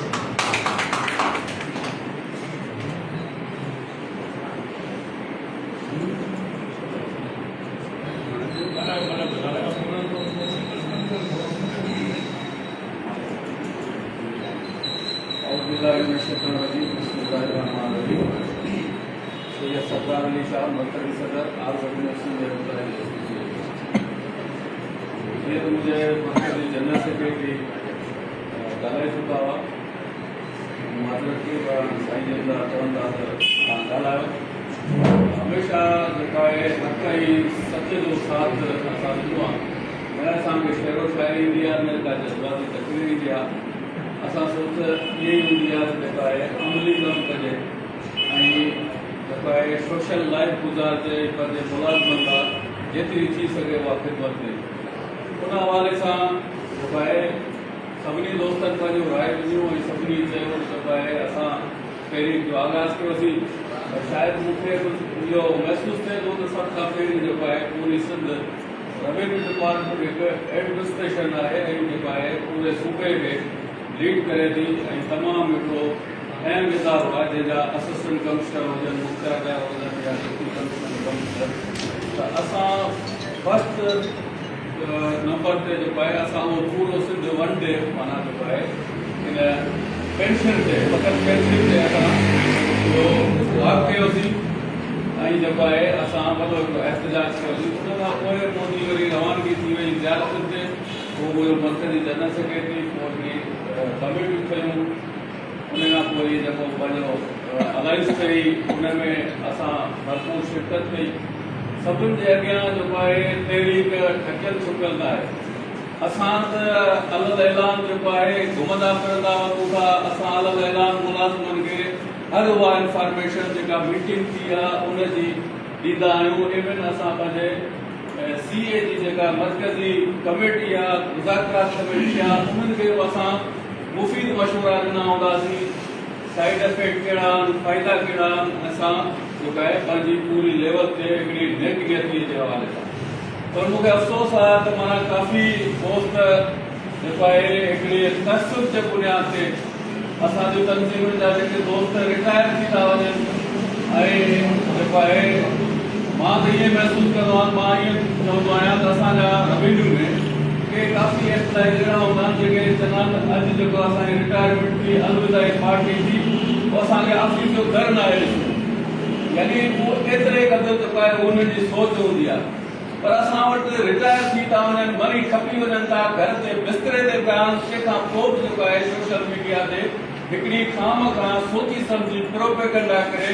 जेके हाज़िर सरस मुलाज़िम आहिनि उन्हनि जे ख़िलाफ़ हिकिड़ी साज़िश कई थी वञे ऐं उन्हनि जे ख़िलाफ़ हिकिड़ी प्रोपेगेंडा करे उन्हनि खे गंदो कयो थो वञे। जॾहिं त ईअं न आहे, जॾहिं त हीअ जेका सरबराही आहे या मसलन जेको अॻवान थिए थो या हिकिड़ो उहिदो जेको आहे उहो कोई आसानी न आहे, इहा हिकिड़ी कंडनि जी सेज आहे। केतिरियूं तकलीफ़ूं थियूं अचनि, केतिरा मसइला आहिनि। असांखे यादि हूंदो, मां पहिरीं तव्हांखे चयो त जेको आहे त अॼु खां पोइ ते तव्हां 25 साल या 30 साल ब्रेक ते हलिया वञो त को बि टीचर्स हुजे या कंहिं बि इदारे जो जेको आहे दोस्त हुजे उहो अगरि प्रेस क्लब ते बुख हड़ताल ते वेहंदो हो त मिनिस्टर कराचीअ मां भॼंदो ऐं अची ज़ोरीअ जूस पियारे हुनखे बुख हड़ताल खां ख़तमु कंदो, यानी एतिरी अहमियत हूंदी उन एहतजाज जी। पर अॼु तव्हां मुलाज़िम या ॿिया दजाली दौर में पाण खे मारे छॾीनि था, तंहिंखां पोइ बि जेको आहे कन ते जून निकिरे वञनि, यानी अहिड़ो हिकिड़ो जेको आहे सिस्टम थी वियो आहे। असां चऊं था त जेको आहे खोड़ सारा मुलाज़िम चवंदा अथई जेको आहे असां हक़ जी आवाज़ ॻाल्हि कंदा आहियूं, तव्हां वफ़ाक़ी खातो आहे वापदा, अॼु हर ट्रांसफार्मर जेको आहे उहो सिस्टम ते हलियो आहे। वापदा वारा क्या पिकनिक पिया मल्हाइनि, को किथे वेठा आहिनि। अहिड़ी तरह असांजा जेको आहे इदारनि जे अंदरि जेको आहे जेके सरबराह आहिनि उहे बि जेको आहे सिस्टम जो हिसो थी विया, असांजा एम्प्लॉइज़ नॉन गज़ेटेड सिस्टम जो हिसो थी विया। इन दजाली दौर में ऐं हिन सिस्टम जे दौर में असां जेको हेतिरो वक़्तु जेको आहे गॾिजी करे हिकिड़ी जदोजहद कईसीं, इहो आउं सलाम पेश कयां थो सिंध जे तमामु मुलाज़िमनि खे जो हिन अहिड़ी सिचुएशन में हिकिड़ो गॾियल हिकिड़ो फ़ैसिलो कयो त असांखे मूंखे इहो यादि आहे जेको आहे 42% अगरि कंहिंजी पेंशन खे कट अची वञे इहो केॾो नुक़सानु आहे ऐं इहो सोची सम्झी करे असां जनरल जेको आहे इशू ते असां सभु गॾु थियासीं। जहिड़ी तरह ॻाल्हियूं कयूं हुयूं लोअर ग्रेड जे स्टाफ जे हवाले सां, असां वटि बोर्ड ऑफ रेवेन्यू में जेको आहे अल्हम्दुलिल्लाह टाइम स्केल आहे, 1 खां वठी 5 ग्रेड ड्राइवर तोड़ी ऐं उहो 11 ग्रेड में रिटायर थियनि था, प्रोमोशन आहिनि। हर इदारे जा मुख़्तलिफ़ मसइला आहिनि, हर इदारे जूं पंहिंजूं तरतीबूं आहिनि, पाण जदोजहद कनि थियूं ऐं हिते जेको आहे काफ़ी एजुकेशन सां वाबस्ता तंज़ीमूं उन्हनि जूं बजटूं बि लातादाद आहिनि, उन्हनि जा डोनेशन बि लातादाद आहिनि। पर हिकिड़ा अहिड़ियूं तंज़ीमूं आहिनि पर जेके आहे तव्हां उन्हनि खे ईअं सम्झो त हुननि जे बराबरि में कुझु बि न आहिनि, न हू डोनेशन वठनि था, न हू जेको आहे का अहिड़े क़िस्म जी हुननि वटि को फंड आहे, तंहिं बावजूदि हू पंहिंजे पघार ते पेट ते पथर ॿधी असां जहिड़ा एम्प्लॉइज़ जेको आहे हिन तहरीक में हिसो वठनि था ऐं असां जिते चओ था उते असां पहुचूं था। लिहाज़ा असांखे इहो सोचणु न खपे, जिथे वॾी अक्सरियत आहे जीअं असांजे जनरल सेक्रेटरी साहिब ॻाल्हि कई परसेंटेज जे हवाले सां, त परसेंटेज जे हवाले सां असां तव्हांखे ॿुधायूं था त 1 खां 17 ग्रेड तोड़ी असां वटि टोटल एम्प्लॉइज़ जी जेका स्ट्रेंथ आहे रेवेन्यू डिपार्टमेंट में जेका तव्हां ॾिसो पूरी सिंध खे, चाहे एजुकेशन हुजे, चाहे उहा हेल्थ हुजे, चाहे उहो ॿियूं यूनिवर्सिटियूं हुजनि, ॿियनि इदारनि खे जेको आहे उहो इदारो हलाए थो, उनजी स्ट्रेंथ जेको आहे उहा 12,500 12,500 जे चाहते अॼु जेको आहे उते एम्प्लॉइज़ पूरी सिंध में जेको आहे 7,000 एम्प्लॉइज़ कमु कनि था जेके हिन एडमिनिस्ट्रेशन पूरे सूबे खे हलाइनि था, चाहे वो डिप्टी कमिश्नर ऑफिस हुजे, चाहे वो कमिश्नर ऑफिस हुजे, चाहे वो हेड ऑफिस हुजे।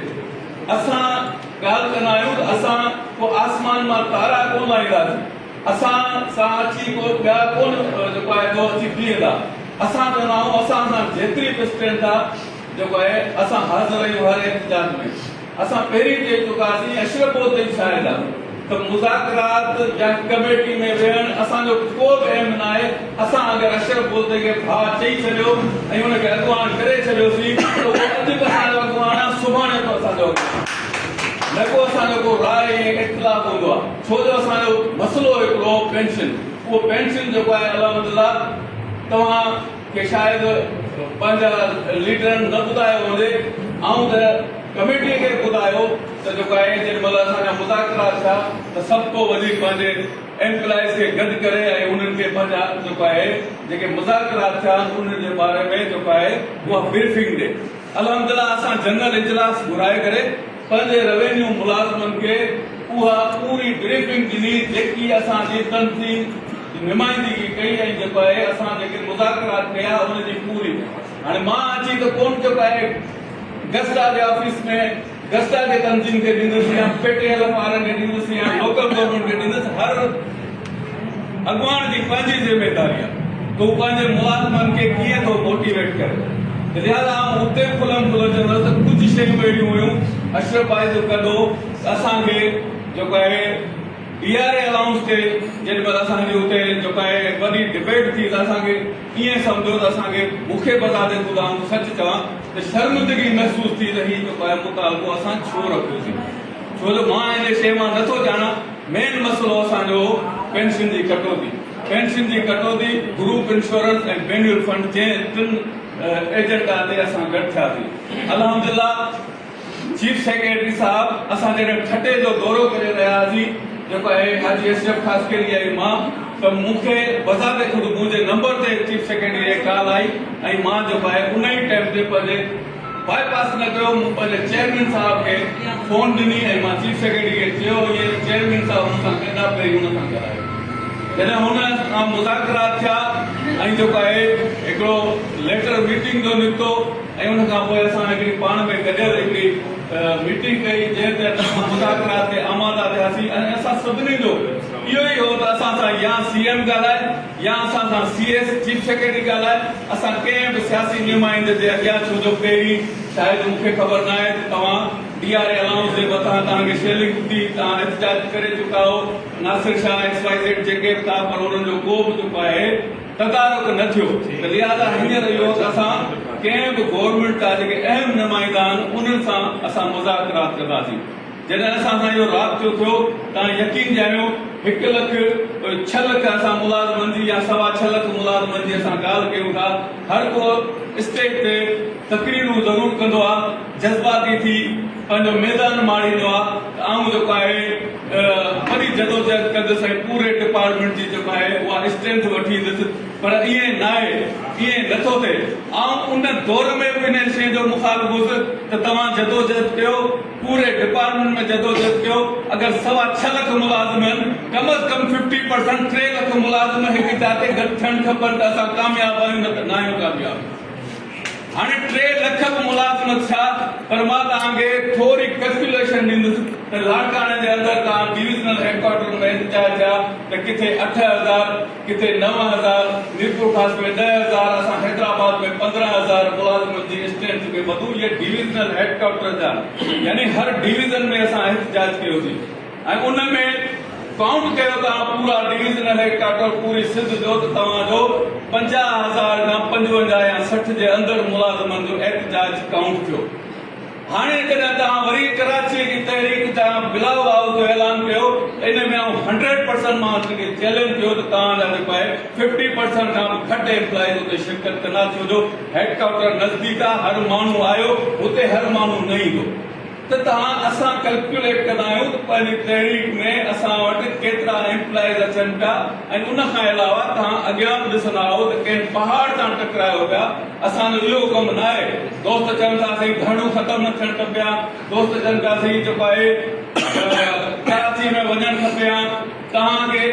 इहा ख़बर न आहे त लीडरनि खे ख़बर आहे त लीडरनि खे किथे किथे घुरायो वियो, लीडरनि खां कहिड़ियूं कहिड़ियूं रिपोर्टूं वठियूं वयूं, लीडरनि जे पोयां कहिड़ियूं कहिड़ियूं जेको आहे एजेंसियूं छॾी वयूं ऐं जेको आहे छा छा न थियो ऐं छा छा तयारु थियो उहा असांखे ख़बर आहे। असां एडमिनिस्ट्रेशन में वेठा आहियूं ऐं उनजी हर जेको आहे पल जी ख़बर जेको आहे ऐं अशरफ बोलते खे ॾींदो रहे ऐं हिनखे पाण खे ख़बर आहे। असां न लिकिया आहियूं न लिखंदासीं। हिकिड़ा सची ऐं नेक नियत से असां सिंध एम्प्लॉइज अलायंस सां गॾु आहियूं ऐं गॾु रहंदासीं ऐं मां हमेशह इहा ॻाल्हि कंदो आहियां हिन एम्प्लॉइज अलायंस खे बात यानी हमेशह रहणु खपे रुगो ईअं न को असांजो डिपार्टमेंट को कमज़ोर आहे उन सां को मसइलो थिए थो त असां सीए जा सभु उहिदेदार सभु जा सभु मुलाज़िम असां उन्हनि जी सपोर्ट कयूं जहिड़ी तरह के लोकल गवर्नमेंट सां मसइलो थिए थो लोअर स्टाफ सां मसइलो थिए थो असां उन प्लेटफॉर्म ते असांखे अगरि हू गुज़ारिश करे रिक्वेस्ट करे लेटर लिखे असां सभु जा सभु तहरीक करे इन जो वाज़े मां मिसाल ॾींदुसि असांजे senior member board of revenue जॾहिं असां पंहिंजूं ऑफिसूं बंदि कयूं त हुन मूंखे इहा चयो त शहबाज बिल्डिंग जो रस्तो कंहिंखे ॾिठल ई कोन हो तो शहबाज बिल्डिंग में टीचर घुराया तो ॿियनि डिपार्टमेंट जा घुराया तो पंहिंजूं ऑफिसूं बंदि करायूं तो उन्हनि खे रस्तो ॾसियो मूं चयो हाज़िर असां ॾसतो पर असां पंहिंजे हिन प्लेटफॉर्म ते असां गॾु आहियूं अगरि हुननि सां मसइलो थींदो त असां बि उते वेंदासीं अगरि कंहिंसां मसइलो थियो असां गॾु थींदासीं लिहाज़ा असां पंहिंजे जाते जेको आहे नेक नियतीअ सां इहे मुज़ाकरात थिया ऐं जेके बि अॻुवान हुआ मुज़ाकरात कमेटी में असां जेको आहे 2014 में खां वठी शेलिंग खाधी आहे लाठी चार्ज थी असांजा 60-70 माण्हू गिरफ़्तार थिया पैदल मार्च कयासीं कंडो मस्ती में घेराव कयो वियो असां जेको आहे शहीद बेनज़ीर भुट्टो जे मज़ार ते धरना ॾिना हूंदा सभु तंज़ीमुनि पंहिंजी पाण मल्हाई आहे तहरीकूं हलायूं आहिनि सभिनि ॾिठो हूंदो पर जहिड़ी तरह मुनज़म नमूने ही असांजी जेका आहे तहरीक हली मां चवां थो त कॾहिं बि हिन सिंध में अहिड़ी तहरीक न हली जेका हिन चकर हली को बि जेको आहे असां मायूस ज़रूरु हुआसीं मुलाज़िमनि मां मुलाज़िम न पिया अचनि पर हिकिड़े सरबराह जो कमु हूंदो आहे घर जो भाती जेको सरबराह हूंदो आहे उहो पंहिंजे औलाद जो ख़्यालु कंदो आहे त कहिड़ा उन जा नफ़ा ऐं नुक़सान हूंदा असां ईअं कोन्हे त जेको आहे असां तहरीक हलाईसीं असां ते शेलिंग थी मुलाज़िमनि जे मथां दहशतगर्द FIR थी वियूं 60-70 मुलाज़िम गिरफ़्तार थी आया हाणे हिकिड़े लीडर जो कमु आहे त पंहिंजे मुलाज़िमनि खे कीअं आज़ादु कराए त उन हिकमत अमली ते हलबो आहे त जेको आहे ईअं न त जेको आहे अगरि 60-70 कराची जहिड़े शहर में दहशतगर्दी FIR तव्हां ते थी वञे त तव्हां त जेको आहे थी सघे थो जिन वटि जेको आहे किरोड़नि जा अकाउंट हुजनि त थी सघे थो उहे उन मसइले खे हल कनि पर जेको चंदनि ते हलंदो हुजे उन लाइ हिकिड़ा वॾा मसइला आहिनि त जेके उन्हनि खे कहिड़े नमूने सिर्फ़ु ज़मानत ते ₹1 लख लॻंदा ऐं हर पेशी ते जेका आहे हफ़्ते में केतिरी कोर्ट कचहरी थिए थी तव्हां सभिनी खे ख़बर आहे लीडर जो कमु हूंदा पंहिंजे क़ौम खे पंहिंजे रैयत खे जेको आहे अहिड़े नमूने इस्तेमालु करे ताकी हुननि जो बचाव करे ईअं न आहे तव्हांखे इस्तेमालु करे असां पंहिंजा मुफ़ाद वठूं या असां पंहिंजे जेको आहे पंहिंजी सियासत चमकायूं त हीउ हिकिड़ो अहिड़ो मोड़ अची वियो ऐं दावा सां तव्हांखे चवां थो हीउ असांजो हिकिड़ो तमामु हिकिड़ो बहितरीनु प्रेशर ठहियो जंहिं ते तव्हांजो हिकिड़ो चवंदा आहिनि त मोचड़ो ओलारबो आहे हणबो न आहे असां हिकिड़ो मोचड़ो ओलारे करे असां जेको आहे सिंध गवर्नमेंट सां टास्क कया अगरि तव्हां टास्क न कयो आहे त थी सघे थो त जेको आहे 9 मई जहिड़ो इमरान ख़ान सां मसइलो थियो इन जो वाज़े मिसाल हैदराबाद जो हिकु ॾींहुं असां ऐलान कयोसीं शहबाज बिल्डिंग में जेको आहे साईं काफ़ी इदारा रेवेन्यू खां अलावा सभु खुलिया पिया मां अशरफ हुसैन साहब खे चयो जेको आहे महमूद चौहान सभु शेख साहब वारा मौजूदु आहिनि त जॾहिं सभु असांजा उते दोस्त पहुता असांजो हिकिड़ो जमे गफ़ीर जमा थियो हर डिपार्टमेंट में वावेला मचाईसीं सवाइ रेवेन्यू जे DC ऑफिस कमिश्नर ऐं कोड ऑफ रेवेन्यू जे जॾहिं असां एग्रीकल्चर वियासीं एक्साइज वियासीं ॿियनि डिपार्टमेंट में वियासीं वाटर मैनेजमेंट थिया त उते जो फिशरीज़ में उते जेको आहे हिकिड़ो अहिड़ो माहौल पैदा थी वियो जो तोड़ फोड़ जो सिस्टम थी वियो जेको आहे असां ईअं में महसूसु कयोसीं त थोरी देरि में कुझु न कुझु को अहिड़ो शैतानगिरी न करे जंहिंसां जेको आहे असां मुलाज़िमनि जी तहरीक खे असरु पया मां फौरन अशरफ भाई असां हिमत करे सभिनी मुलाज़िमनि खे कढी करे वरी असां रोड ते धरणे जी कोशिशि कई थी अहिड़ी तरह अगरि तव्हां बिलावल हाउस ते वञो हा या मसलन किथे CM हाउस वञो था तव्हांजा 1000 मुलाज़िम गॾु थियनि था ऐं इन में का साज़िश थी वञे पोइ तव्हां सिर्फ़ु दहशतगर्दी जे FIR में तव्हांजा नाला हुजनि बाक़ी तव्हांखे जेको अॼु जेका पेंशन कटौती जो नोटिफिकेशन सस्पेंड थियो नोटिफिकेशन ख़तमु थियो तव्हांजी कमेटीअ खे तस्लीम कयो वियो तव्हांजी कमेटीअ खे 8 सेक्रेटरी जेको आहे प्रोजेक्ट जेको आहे कंहिं महिल पंजाब पिया असांखे ॾसीनि कंहिं महिल असांखे KPK पिया ॾसीनि कंहिं महिल असांखे बलोचिस्तान पिया ॾसीनि ऐं पूरी सिंध खे बराबरीअ ते बुनियाद ते ॾसीनि तहरीक आहे त तव्हां सिंध किथे बीठी आहे, पंजाब किथे बीठी आहे, केपीटी किथे बीठी आहे, कहिड़ा मुज़ाकरात तव्हां चाहो कॾहिं बि कोन था जेके हिन चकर थिया। ऐं असां जेको आहे दोस्त जेको आहे अनकैलकुलेट जेको आहे हिकिड़ी फिगर खणी असां जेमहिल हुते पहुचंदा आहियूं त पोइ असांखे हुते मायूसी थींदी आहे। हिकु हिकु सेक्रेटरी सां 5 डिप्टी सेक्रेटरी एसओ गॾु हूंदा आहिनि। हेॾां असां जेको आहे हिकु हिकु अॻुवान हुजे ऐं असां जेको दिफ़ा कयो आहे उहा असां सिंध मुलाज़िमनि जो हिकिड़ी ख़ुदा खे ख़बर आहे, ॿी असांजे ज़मीर खे ख़बर आहे असां कहिड़े नमूने सिंध जे मुलाज़िमनि जो दिफ़ा कयो आहे या असां सौदो कयो आहे। जे सौदो कयो हूंदो उन ते अॼु बि ख़ुदा जी लानत आहे, सुभाणे ख़ुदा जी लानत हूंदी। लिहाज़ा सभ खां पहिरीं तव्हांजो पेंशन जेको आहे तव्हांखे ॻाल्हि ॿुधायो आहे, अॼु तोणी पेंशन जो ऑर्डर ख़तमु थियण खां पोइ मुअतल थियण खां पोइ हज़ारे सिंध जा मुलाज़िम चाहे उहो नॉन गज़ेटेड हुजनि या ऑफिसर हुजनि एम्प्लॉय, सभिनी खे अॼु तोणी जेको आहे का पेंशन रुकी आहे, सभिनी खे फ़ाइदो पहुचे पियो। इहो हिन सी जे प्लेटफॉर्म तां हाजी अशरफ खासकेली जे महिनतुनि सां ऐं हिन असां सभिनी जे लीडरनि जे महिनतुनि सां अॼु जेको फल खाओ पिया इहे सभु जेको आहे हिन पेंशन कटौती उहा ख़तमु थी। अॼु उहे हज़ारे मुलाज़िम पेंशन खणी असांखे उहे दुआऊं ॾियनि था जिन खे जेके रिटायर थिया आहिनि। पर हीअ जेको जामिया जेके मसइला आहिनि उहे मुलाज़िमनि खे जेको आहे नज़र न ईंदा आहिनि। उन खां अलावा वेन्यू फंड, ग्रुप इंश्योरेंस हिनखे कैबिनेट मंज़ूर करे चुको। ज़ाहिरी जा ॻाल्हि आहे त उन में जेको आहे हिकिड़ो कमेटी चुनी वई आहे ऐं जेको आहे उन में थोरो टाइम लॻंदो, कैबिनेट में वेंदा ॿिया मसइला। जहिड़ी तरह कैबिनेट में मसइला अची करे ही लॉ जेको हूंदो आहे न ऑर्डिनेंस या एक्ट जेके हूंदा आहिनि उनखे असेंबली तोड़ींदी आहे ऐं असेंबली बहाल कंदी आहे। इहा असेंबली पास करे जेके ऑर्डिनेंस या लॉ जेको जोड़ियो वियो, हाणे ज़ाहिरी ॻाल्हि आहे उनखे असेंबली में खणियो वेंदो ऐं असेंबली खे उहो इख़्तियार हूंदो। पोइ जॾहिं असांजा इहे वञनि असेंबलीअ में, असेंबली रद्द करे त वरी असां जेको आहे उथी करे असां पंहिंजो एहतिजाज रिकॉर्ड कराईंदासीं। ऐं अल्हम्दुलिल्लाह चीफ सेक्रेटरी साहब सिंध जे तमामु हिकिड़ी सुठी कमेटी जोड़ी पंहिंजे सरबराही में ऐं अल्हम्दुलिल्लाह जेको आहे उहा सभु कामयाब। असांजा मुज़ाकरात थिया, सिंध जी पगार सभ खां वधीक आहे। जहिड़ी तरह तव्हां ॾिठो हूंदो पंजाब में अगरि 10% वधाई थी वञे त हिते बिलावल भुट्टो चयो हूंदो अॻी बजट में असां सिंध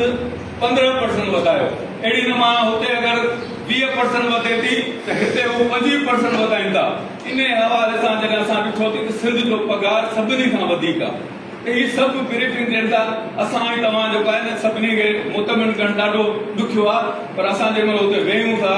हिकिड़ी जेको आहे कानूनी शिकल में ऐं जेको कागज़ी कारवाई में जेॾीमहिल असां वेहंदा आहियूं त असांखे ख़बर पवंदी आहे असांजे मुलाज़िमनि सां कहिड़ी नाइंसाफ़ी थी थिए या हुननि खे कहिड़ो फ़ाइदो आहे। DRA अलाउंस असांखे खुलम खुला चयो वियो तव्हां पंजाब जे पहिरीं त मञनि न पिया, जॾहिं मञनि पिया त सही चवंदा पंजाब जे तिर्स ते वठंदो हुन ते फीडरल ते वठंदो या पंजाब जे तिर्स ते वठंदो। असां चयोसीं असांखे जेको आहे फीडरल ते असांजे दोस्तनि एग्री थिया फीडरल ते। हुन नोटिफिकेशन जेॾीमहिल ॾिनो त हुन नोटिफिकेशन में ॻाल्हि बि लिखी पई फीडरल जो नोटिफिकेशन पंजाब जो। तव्हां एॾी खणी हुनखे तहरीक ते जेका असुल हक़ीक़त हुई पेंशन जी जेका कटौती वॾो कटो उनखे छॾे करे फर्स्ट नंबर ते सभु दोस्त DRA अलाउंस अलाए कहिड़ी आसमान मां मखलूक़ात आई जेका आहे DRA अलाउंस जो पहिरीं तव्हां हुनजो मक़सदु त सम्झो त DRA अलाउंस आहे छा। DRA अलाउंस उहो आहे जंहिंखे कंहिंखे बि जेको आहे को बि स्पेशल अलाउंस या का बि मरासलात नथी मिले उन मुलाज़िम खे DRA अलाउंस मिलंदो। उहो पंजाब में बि उहो ई तिर्स आहे, फीडरल में बि उहो ई तिर्स आहे। पोइ असांखे चयो जेको तव्हां चयो असां जंहिंमहिल कयो त असां कैलकुलेट करे असांखे ॿुधायूं त हीअ त तव्हां वटि के मुश्किल सां 35 या 30,000 मुलाज़िम हूंदा जिन खे DRA अलाउंस मिलंदो। असां उन ते बि जेको आहे दोस्त मायूस थिया, पर मां हुनखे खुलम खुला चयो तव्हां वाज़े पंहिंजे मुलाज़िमनि खे ॿुधायो। ऐं मूंसां काफ़ी टीचर्स जेके हज़रात उहे जेके मूंसां मुतफ़िक़ आहे, मूंसां जेको हुनजी कोऑर्डिनेशन हुई, मां उन्हनि खे ॿुधायो त तव्हांजा लीडर अगरि नथा ॿुधाइनि तव्हांखे उहा ॿी ॻाल्हि आहे। ऐं तव्हांखे थो ॿुधायां त जेको आहे DRA अलाउंस 30 खां 35,000 मुलाज़िमनि खे मिलंदो। उहो बि 5% जेको आहे यानी 5% जो एग्री थिया त असां हुन में तव्हांजे हुन में जेको आहे चार्टर ऑफ डिमांड में विझी करे पंहिंजी सिफ़ारिशात मोकिलींदासीं। त लिहाज़ा खुलम खुला असां ॿुधाईंदा रहंदा आहियूं ऐं मुंहिंजे ख़्याल में को बि शक न आहे। ऐं मां तव्हांखे गुज़ारिश कंदुसि त हीअ जेका अगरि तव्हां तहरीक हलायो था असांजो अखियूं थधियूं थींदियूं हिकिड़ो तव्हांखे सीए ते जेको आहे एतबार न आहे भरोसो न आहे त नओं जेको आहे हिकिड़ो अलायंस ठाहे करे जेके दोस्त चवंदा असांखे मुज़ाकरात में शामिल न कयो विया उन्हनि खे मुज़ाकरात में विझी करे असांखे फेक ते रखो इहा हिकिड़ी सुठी ॻाल्हि आहे हिमत अमली आहे असां चवंदासीं बाबा असांजी अलायंस पंहिंजी जाते असां मुज़ाकरात कया पर असांजो जेको आहे काफ़ी मसइला हल न थिया लिहाज़ा वरी ॿी मुलाज़िमनि जी हिकिड़ी फेडरेशन ठही आहे जेका उहा अॻियां अची वई आहे असां बि उन्हनि सां गॾूं असां तव्हां सां हर ॻाल्हि में गॾायूं उहे बचन मैदान ते अची ॾिसनि पर मूंखे सिर्फ़ु हिकिड़ी ॻाल्हि जेका आहे ॾाढी ॾुखी लॻंदी आहे अफ़सोस थींदो आहे त जंहिंसां को हिकु ऐं ॿ माण्हू हूंदा पंहिंजे बेडरूम में जेको आहे हिकिड़ो स्टूडियो ठाहे ऐं जेको आहे उन ते वेही करे रोज़ जेको आहे हिकिड़ी ॿ वीडियो छॾे करे जेका आहे पूरे सिंध जे मुलाज़िमनि खे जेका आहे यकमाल बनाए करे उनखे बेवकूफ़ बनायो वेंदो आहे त मुंहिंजे ख़्याल में त हींअर मुलाज़िमनि खे शऊर अची वियो आहे ऐं जेको आहे उहे मुलाज़िम मां चवंदो आहियां उहो लीडर जेका आहे पाण खे जेको मुलाज़िमनि खे बेवकूफ़ कंदा पहिरीं को एहतजाज करे त ॾेखारीनि जीअं जहिड़ी तरह एपका अगस्त तव्हां तंज़ीमूं सभु वेठा आहियो असां पोइ बि पंहिंजी लेवल ते रोड बंदि कया हूंदासीं पंहिंजी लेवल ते धरना आणिया हूंदासीं पर जेके पेट ते वेही करे जेका सोशल मीडिया ते प्रोपेगेंडा कनि था उन्हनि खे इहो सवाल कयो तव्हां पहिरीं जेको आहे अची मैदान में सघायो असां तव्हांजे पोयां गॾु आहियूं असां जेको आहे काफ़ी शयुनि ते ॾिठोसीं सिर्फ़ु ऐलान करे पोइ लभंदा बि न आहिनि त जेको आहे असांखे सभिनी खे इहो मुलाज़िमनि खे शऊर ॾियणो पवंदो त असुल क़यादत असांजी कहिड़ी आहे ऐं असुल असां जनरल मसइले ते असां जेको आहे गॾिजी करे असां सभु हिकु आवाज़ थी करे जेको आहे अॻू हाणे 8 तारीख़ ते बिल्कुलु नज़दीक तारीख़ आहे तव्हां हींअर मौजूदा दौर में तव्हां ॾिसो था चङी हालात आहिनि पूरी वर्ल्ड लेवल ते जेको आहे हालात अलाए कहिड़ी लेवल ते अची बीठा आहिनि पेट्रोल ख़तमु कयो वियो ऑफिसरनि जो काफ़ी शयूं घर वेठे जेको आहे मुलाज़िमनि खे 50% विहारियो वियो तव्हांखे जुमू छुटी ॾिनी वई हीउ जेको आहे असांखे लॉकडाउन अची वियो आहे इहे सभु मसइला आहिनि इन मसइलनि खे ॾिसी करे माण्हू ईअं थोरी थींदो आहे त पंहिंजी कमज़ोरी ॾसे हालात हाज़िरा खे ॾिसी असांखे फ़ैसिला करणा आहिनि तव्हां अॼु असां जैकमाबाद मां असांजा दोस्त ईंदा हिकिड़ी गाॾी करे ईंदा उहा 50,000 में करे ईंदा अॼु उतां गाॾी जेका अचे थी कोच करे थी अचे उहा 2 खां 2.5 लख थी वठे त उहो मुलाज़िमनि जी जेको आहे इहे बि मसइला आहिनि अॼु असांखे स्टैंड ते फ़र्क़ु पइजी वियो आहे असां पाण पंहिंजे सुप्रीम काउंसिल इजलास हलायूं था जेका 100% जेको आहे शिरकत हुई उहा 50% ते पहुती आहे सिर्फ़ु छाजे करे साईं पेट्रोल महांगो आहे गाॾी अफोर्ड नथा करे सघूं अहिड़े क़िस्म जा खोड़ सारा मसइला